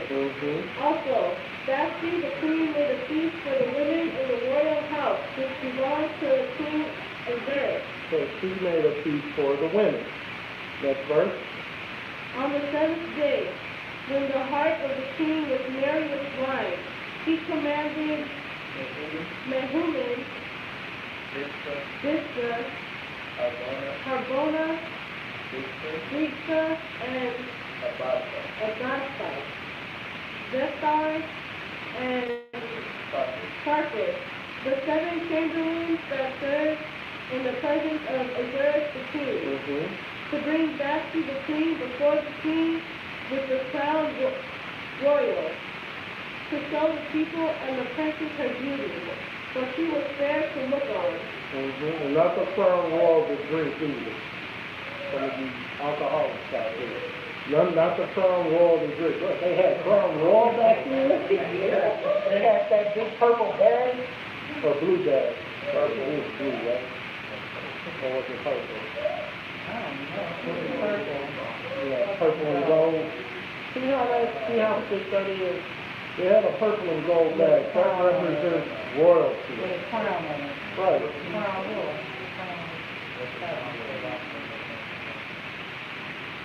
Next verse. 12. Verse 12. But the queen Vashti refused to come at the king's command by his chamberlain. Therefore was the king very wroth, and his anger burned in him. Right. Very angry. Verse 13. Then the king said to the wise men, which knew the time, for so was the king's manner toward all that knew law and judgment. Verse 14. And the next unto him was Cartina, Shethar, and Mantha, Tarsus, Mary, Martina, and Memucan. Oh, wow. The 7 princes of Persia and Media, which saw the king's face, and which sat the first in the kingdom. All right, so these cities, these were not actual people. These were actually providences, right? They weren't actual people. They were providences, and these were the bigger providences. And of course, they were next to the king. And these princes from these providences were looking at him like, what you gonna do? 15. What shall we do unto the king Vashti according to law? Because she has not performed the commandment of the king of Xerxes that is kingdom. And we all know the story. So let's continue on. About 486 BC, Xerxes ascended to the throne and became emperor of the largest empire in the world at that time. He wanted war with Greece. That's what he really wanted. But he had to take care of some things in-house first. He really wanted Greece because Greeks were the ones who killed Darius. So he wanted revenge for that. But there were some things that he had to take care of. The first thing he had to take care of is during the empire, several uprisings started to break out. And when you have a vast kingdom like this, you can't be everywhere at one time. So you had uprisings going out. And the one who did the most was Egypt.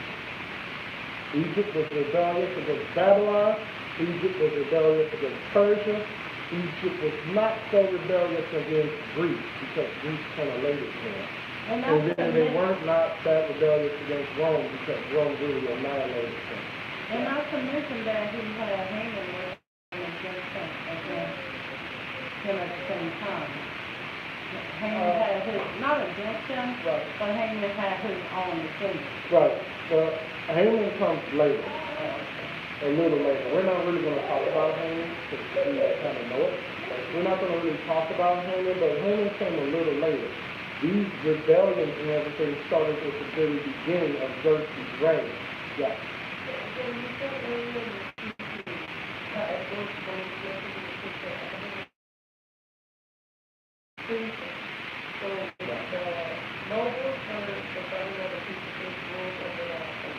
Oh, they're the same titles. They just have different names. Governor, noble, prince. They all still have. It was people of prestige. Right. So the governor can be called a noble in another part of Scripture, can be called a prince in another part of Scripture. Governor, noble, prince, they're all just the same person. Just like you have Xerxes and Cyrus, that's the same person. So it's the same thing. Alright. At the same time, the Mesopotamian city of Babylon was up in arms. Cyrus the Great had been compassionate. But Xerxes was not that Xerxes that we see in the movie Esther. That is not a portrayal of him. He was violent. Very violent. So that portrayal of how he was as a king, they got him, with clothes and looking all docile and everything. That wasn't, exactly. That wasn't Xerxes. Xerxes was not like that. They could say him as to be insecure, Soft. right? Like, what is it called? Right. Xerxes was not like that. Xerxes was opposite of the movie, and if you've seen the movie Esther, I think there's two of them, right? Mm-hmm. He was not like that. Or the movie in 300, Xerxes was not portrayed. That's not how he was. Alright, so now what he did do is he did march to Babylon and he melted their deity, Murdoch. He melted their god. That shows what type of person he was. He was very strict and strong. And when he melted Marduk, that really caused Babylon to upward, but then he had to crush the rebellion. And he was constantly crushing rebellion. He would bring the princes in, find out who was against them, kill them, then every time that there was a rebellion that started off, he would go with the army and destroy them. Now, understand this. Xerxes' army was probably the largest army at that time. There were 2 million soldiers. So the depiction in 300 was accurate. They had at that time, 2 million was huge. With all these ships and everything like that, it was huge. With Babylon with Egypt and Babylon finally pacified, everybody was terrified of Xerxes. And once everyone was finally terrified throughout the entire kingdom, then he can put his focus on Greece. According to the Greek historian Herodias, which we're going to get into a little more next week, Xerxes' army numbered more than 2 million men. It was the largest army at that time. Legend has it that Xerxes took the Greece was full of bad omens, which he ignored. There were ships that were not making it. There was a big storm which took out a portion of his army. He should not have went to Greece, in other words. Before he went to Greece, he had to conquer some internal rebellion. We're going to go to Esther, the 3rd chapter. Now we're going to talk about him. Esther 3, and we're going to start at verse 3.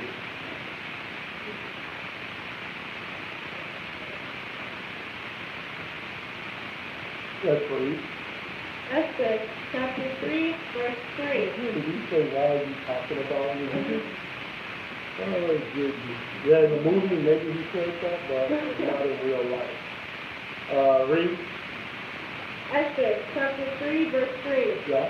Then the king's servants which were in the king's gate said unto Mordecai, Why transgressest thou the king's commandment? Mm-hmm. Now it came to pass, when they spake daily unto him, and he hearkened not unto them, that they called Haman, to see whether Mordecai's matter would stand. For he had told them that he was an Israelite. And when Haman saw that Mordecai bowed not, nor did him reverence, then was Haman full of wrath. And he thought scorn to lay hands on Mordecai alone, for they had shown him the people of Mordecai. Wherefore Haman sought to destroy all the Israelites that were throughout the whole kingdom of Assyria, even the people of Mordecai. In the first month, that is the month Nisan, in the 12th year of King Ahasuerus, they cast first, that is the lot before Haman, from day to day, and from month to month, to the 12th month, that is the month Adar. That is the month Adar. So in Esther 6, the king cannot sleep because he had to read through the royal annals. When an account of a plot against his life was revealed, Xerxes asked Mordecai has he been honored. He told Mordecai that he's going to honor him. We're going to go to Esther 6, and we're going to read verses 1 through 3.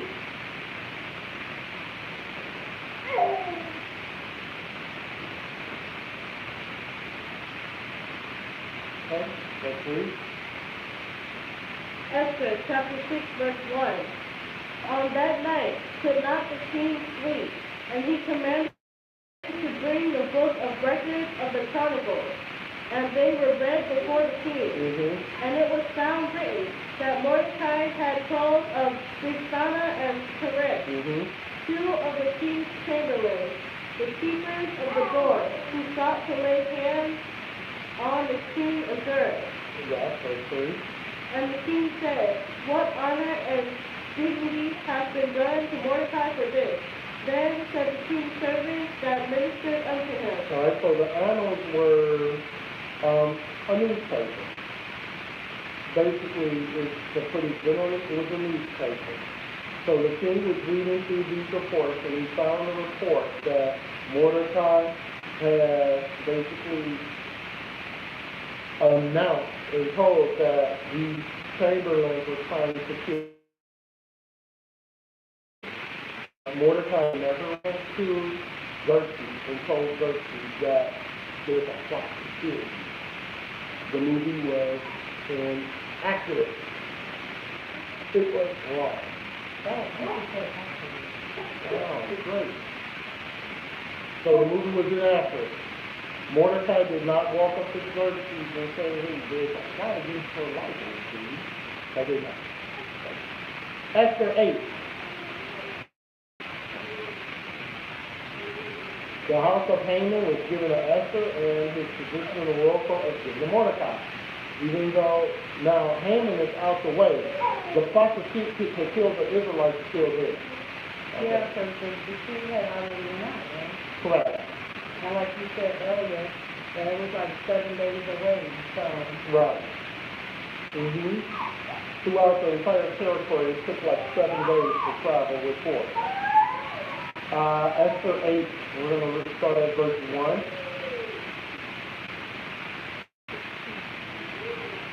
And we're going to go to 8. Esther chapter 8, verse 1. Yeah. On that day did the king Ahasuerus give the house of Haman, the Israelite enemy, unto Esther the queen. And Mordecai came before the king, for Esther had told him what he was unto her. And the king took off his ring, which he had taken from Haman, and gave it unto Mordecai. And Esther set Mordecai over the house of Haman. Right. And Esther spake yet before the king. So she spoke against the king because that decree had went out. So that decree of what for Haman had went out. So, and that went out that went out before Haman was come. But the decree had already went out. Continue. And fell down at his feet, and he sought him with tears to put away the mischief of Haman the Agagite, and his device that he had devised against the Israelites. 4. Then the king held out the golden scepter towards Esther, So Esther arose and stood before the king, Yeah. and said, if it please the king, and if I have found favor in his sight, and the thing seem right before the king, and I be pleasing in his eyes, let it be written to reverse the letters devised by Haman, the son of Hammedatha, the Agagite, which he wrote to the king. So now he has to write another letter to reverse the first letters that went out. Verse 6. Verse 6. For how can I endure to see the evil that shall come unto my people? Or how can I endure to see the destruction of my kindred? Verse 7. Then the king Ahasuerus said unto Esther the queen, and to Mordecai the Israelite, behold, I have given Esther the house of Haman, and him they have hanged upon the gallows, because he laid his hand upon the Israelites. Verse 8. Write ye also for the Israelites, as it liketh you in the king's name, and seal it with the king's ring, for the writing which is written in the king's name and sealed with the king's ring may no man reverse. All right. So she had to do it a second time because that decree had gone out from Haman. Even though Haman was dead at this time, but the decree had gone out. And like we said earlier, Persia was a very large empire. It took 7 days for those letters to go out, so it took another 7 days for the reversals to go out. There's the tomb of Xerxes. And by that time, they had already started attacking the Israelites. Right. So Xerxes' tomb is Another house. too. Yeah.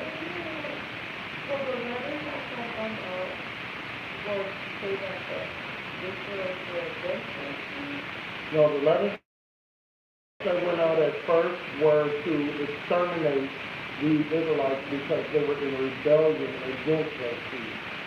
That's what Haman devised. Now, I haven't read Esther in a while, but it looks like Xerxes needed to fund the war, So we're going to get into that. and I guess they needed money or something. We're going to get into that. Oh, okay. Well, I will say that. Yeah, we're going to get into that. So the letters that Haman had devised were that the Israelites or the Hebrews were against Xerxes and his kingdom.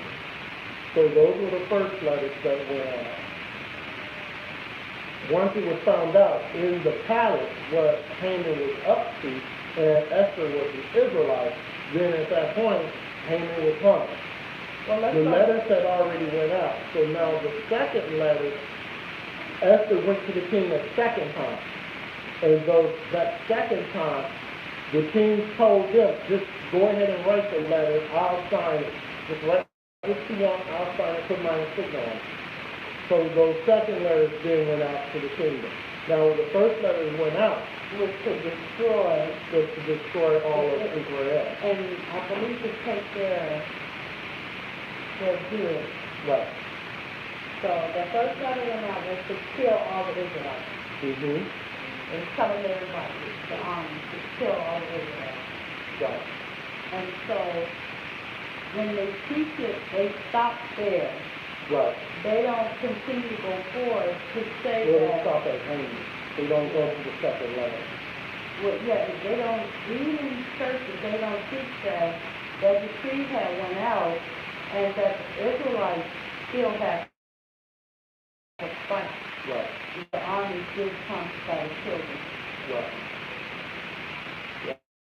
All right, after the death of Darius, the son of Xerxes ruled, 645 BC, Xerxes was cruel, but he was also weak because of the fact that after he stopped all the little rebellions, he focused on Greece. During Xerxes' reign, though, the empire started to decline. Although the empire continued for more than a century, it grew weaker and weaker and weaker and weaker because the taxes were so heavy because Xerxes and the rest of the Persian kings had to fund this battle against Greece. It was not an easy task, even though the empire of Persia was huge. Greece, they were a different breed, as we're going to see next week. Social reform. The social structure started to break down, and there was no longer a strong social leader. After Xerxes died, the rest of the kings were illiterate. To be nice. Right? They were basically wanting the title of king, and they wanted money. They still wanted to kill, to destroy Greece. Had the most gold. Politically, Greek rulers led to numerous revolts, especially the East. Revolts happened, and he squashed it very quickly. With these kings, because these kings after Xerxes wanted money, and they wanted to take over. They wanted to be the kings who defeated the Greek army. And that's where they funded a lot of their money. The Persian people no longer received the resources for art and building, so that suffered. Okay?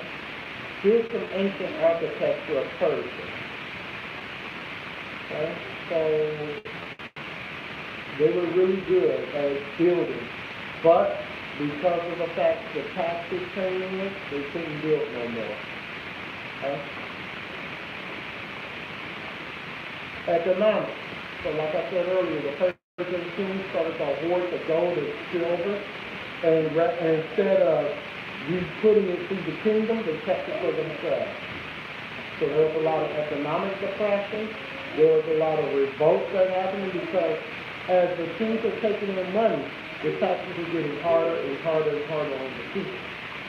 So because the taxes are getting harder and harder and harder on the people, their weaponry was suffering. They could not make the weapons that they needed to conquer Greece. They were using inferior weapons, even though they were a majority in number, they were using inferior weapons against the Greek army. Okay? All right, the historical kings of Persia in relationship to their time reign were the building of the temple. So we got Cyrus, who was first, 1 or 2 years, and the temple, 1 to 2 years. Okay.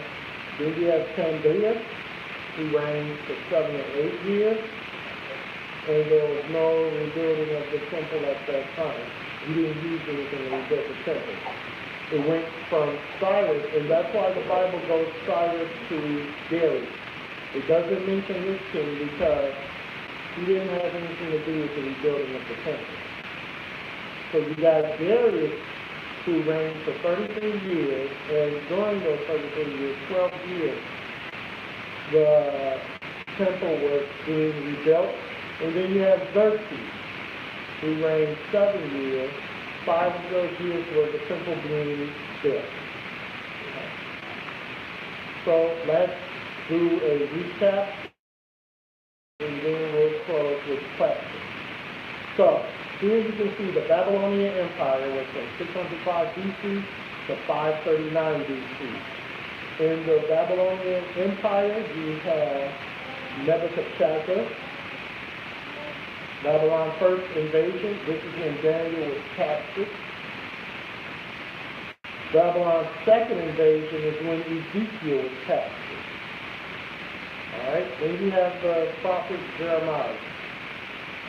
Then you have a third invasion of Babylon. Remember, they invaded 3 times. In that third invasion, they destroyed almost everything. Right? That's when Nabonidus was king.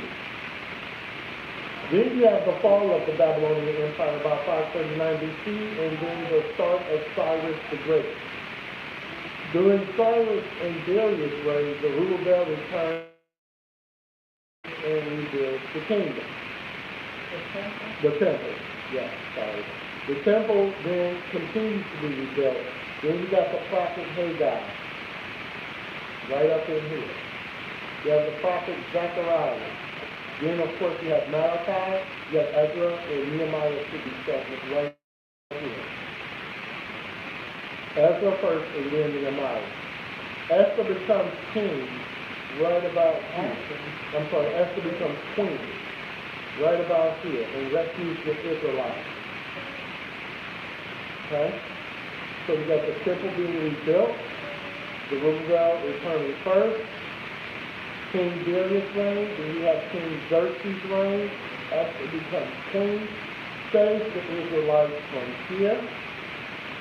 Ezra, his second return to the temple is here. You have the prophet Malachi about here, which is the last of the prophets of the Old Testament. Nehemiah is about here. Then you have 400 BC. Then you have Darius II. And from Artaxerxes to Darius III, those several kings was the downfall of the Persian Empire. And when the rebuilding of the temple, Josiah, to the death of Josiah, exactly 483 years, we taught this in the 70-year reign. I'm sorry, 70 years of reign. When Josiah was born around what time? 1 AD.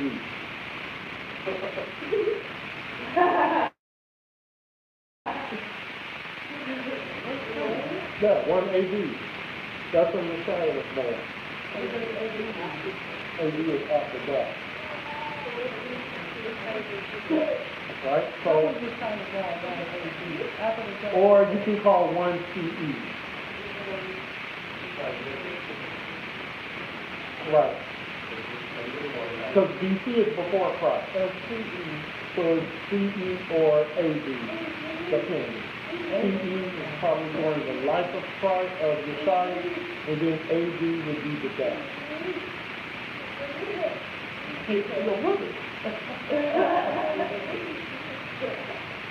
All right. Our next lesson is going to be on the Greek captivity. That one's going to be a little long. So there's no question on that. All right, so we're going to ask a question. Questions about the Persian captivity, questions about captivities in general, questions about the Bible, or whatever you got. Okay.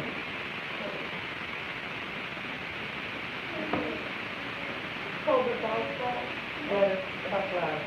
so the downfall of their, like, of the Persian world, the capital was the police. Everybody wanted to support the title, but everybody was eager to want to be the capital that probably were working for the people. The downfall of the Persian Empire was the kings. The kings did not fund the money like Cyrus, Darius, and Xerxes. They did not fund the money back into the people, or into the war, or into the army. After Xerxes, the kings kept the money for themselves. They still would send the warriors out because remember, Persia had a 2 million man army. Nobody had a 2 million man army up until that point. So they figured that because of the number of men, they don't need the weapons, which was ignorant because they did not understand the Greek. They were something else. But the downfall of the Persian Empire came because of the greed of the king.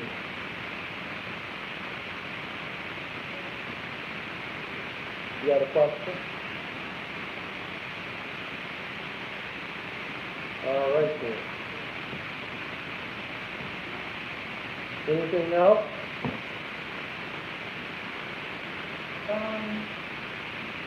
Someone says that black Persians free Israelites from Assyrian captivity. The who? The black Persians free Israelites from Assyrian captivity. there was no Persian captivity of Israelites. Who said that there was a Persian captivity of Israelites? What I said earlier is that we can call it the Persian captivity because of the fact that there were still restrictions that we had under Persia. But it was not like a captivity like Babylon and Assyria or Greece or Rome. Being the people who lived during and we call it the Persian captivity because of the time frame, because we want to identify this particular time frame.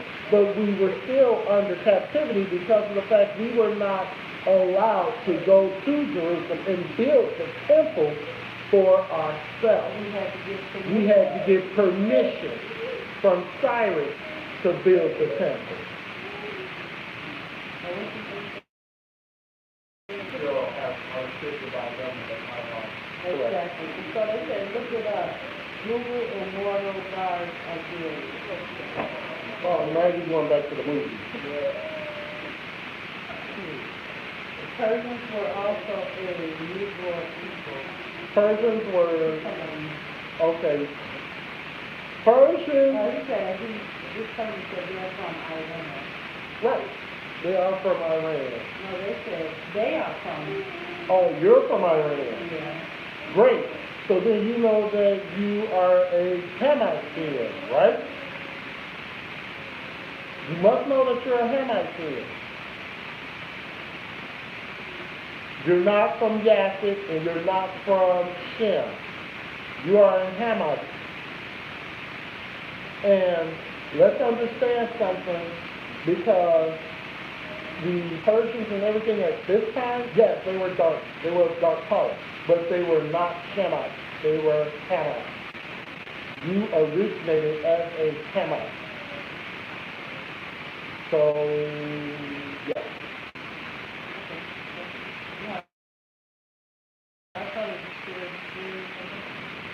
Okay. So, yes, the Persians, they were not Negroes. They were not Negroes. So that's incorrect. Because Negroes are associated with Judah. Negroid is associated, and we're going to get an understanding of that when we continue with our captivity lesson. The Negroids were not of Hamites, because a lot of people say that the Negroids are based off of the skin color, which is incorrect. Because the Negroids were Shemites who were from the tribe of Judah, who went into Central Africa. No, it was Central Africa. It wasn't Northern. Northern Africa was full of Hamites. It was Central Africa. And there's a map that has Negro land from Central Africa. There's not a Negro land in Iran or Iraq. Anything else? All right. So, with that being said, next week's lesson on Greece is going to be a little longer than this. Yeah, we're going to take a break and all that. It's going to be a lot longer than this. Because we not only have to go through the fall of the Persians, we have to go and discuss the Greek captivity, what happened in the Greek captivity. Not only do we have to discuss that, but we also have to discuss the fall, the so-called fall of the Greek captivity, because they never really fell, and then get into the beginning of the Roman captivity. So, we modern day Iranians, Yeah, mostly Turks, 50% of us Iranians. you're mixed. Speak Turkish language as our maternal language. Right, you're mixed. And so, it's because the elders with a lack of emoji, and he was so long to form together. All right, Kwame Yasharal. We're not done yet. We got to go to Psalm 1. So yes, the current people in Iran and Iraq and those countries, those are mixed people. Okay, the Arabs of today are not the Arabs of old. They are From mixed, Israel, yeah. right? All right, so we're going to end our service with Psalms chapter 1. I pray that you get a much more understanding of the Persian.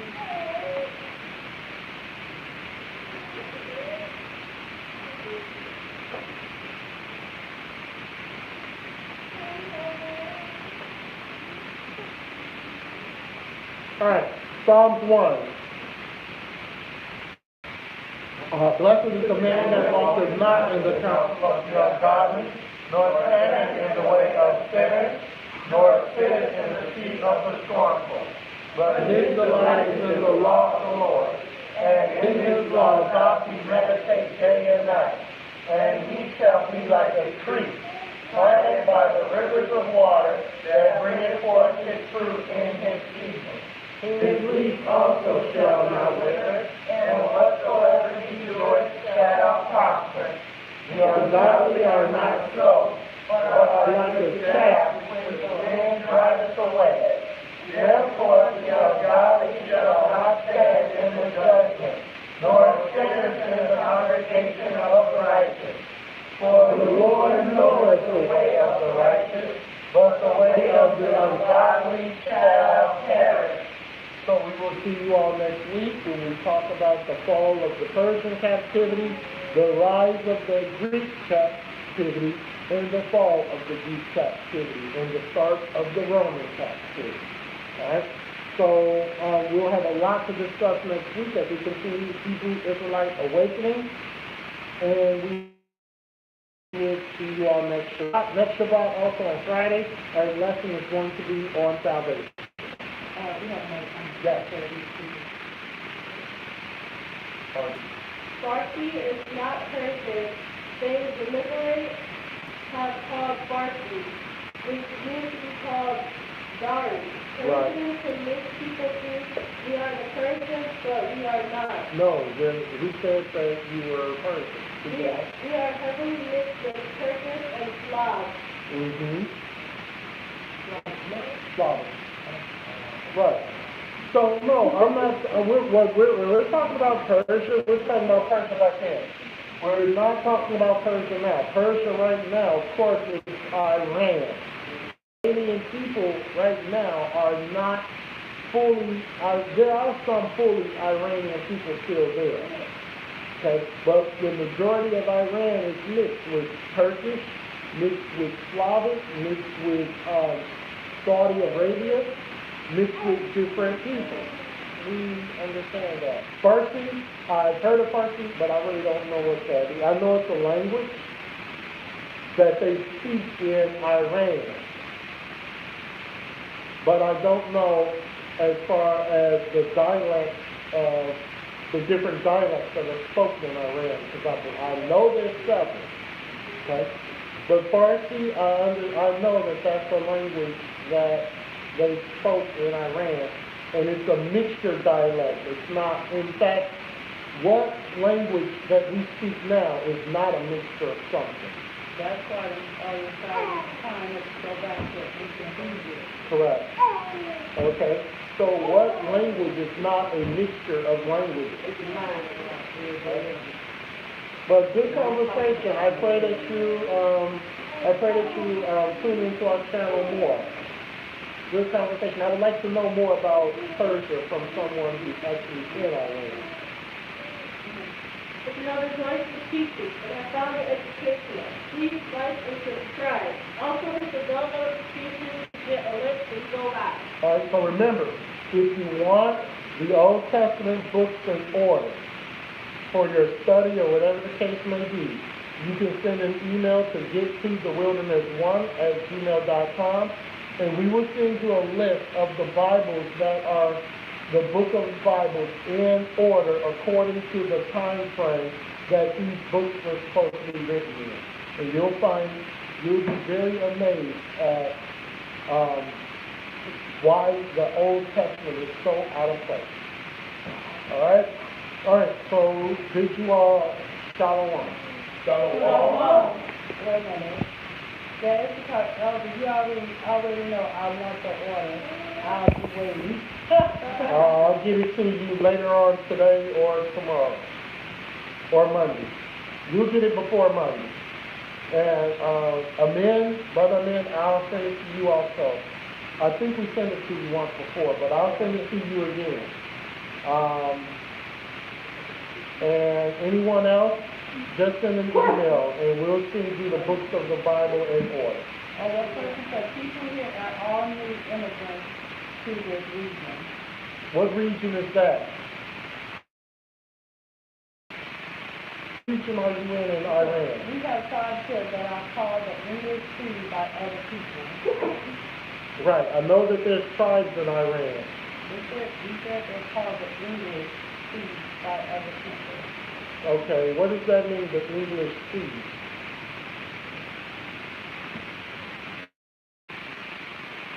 I know that there's tribes in Iran.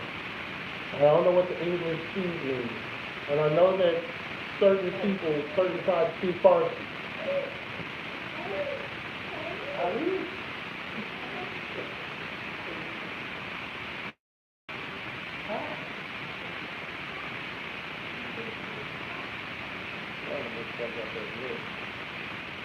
Okay, that's it. All right, so we'll bid you a high Kwam Yasral. Kwam Yashala.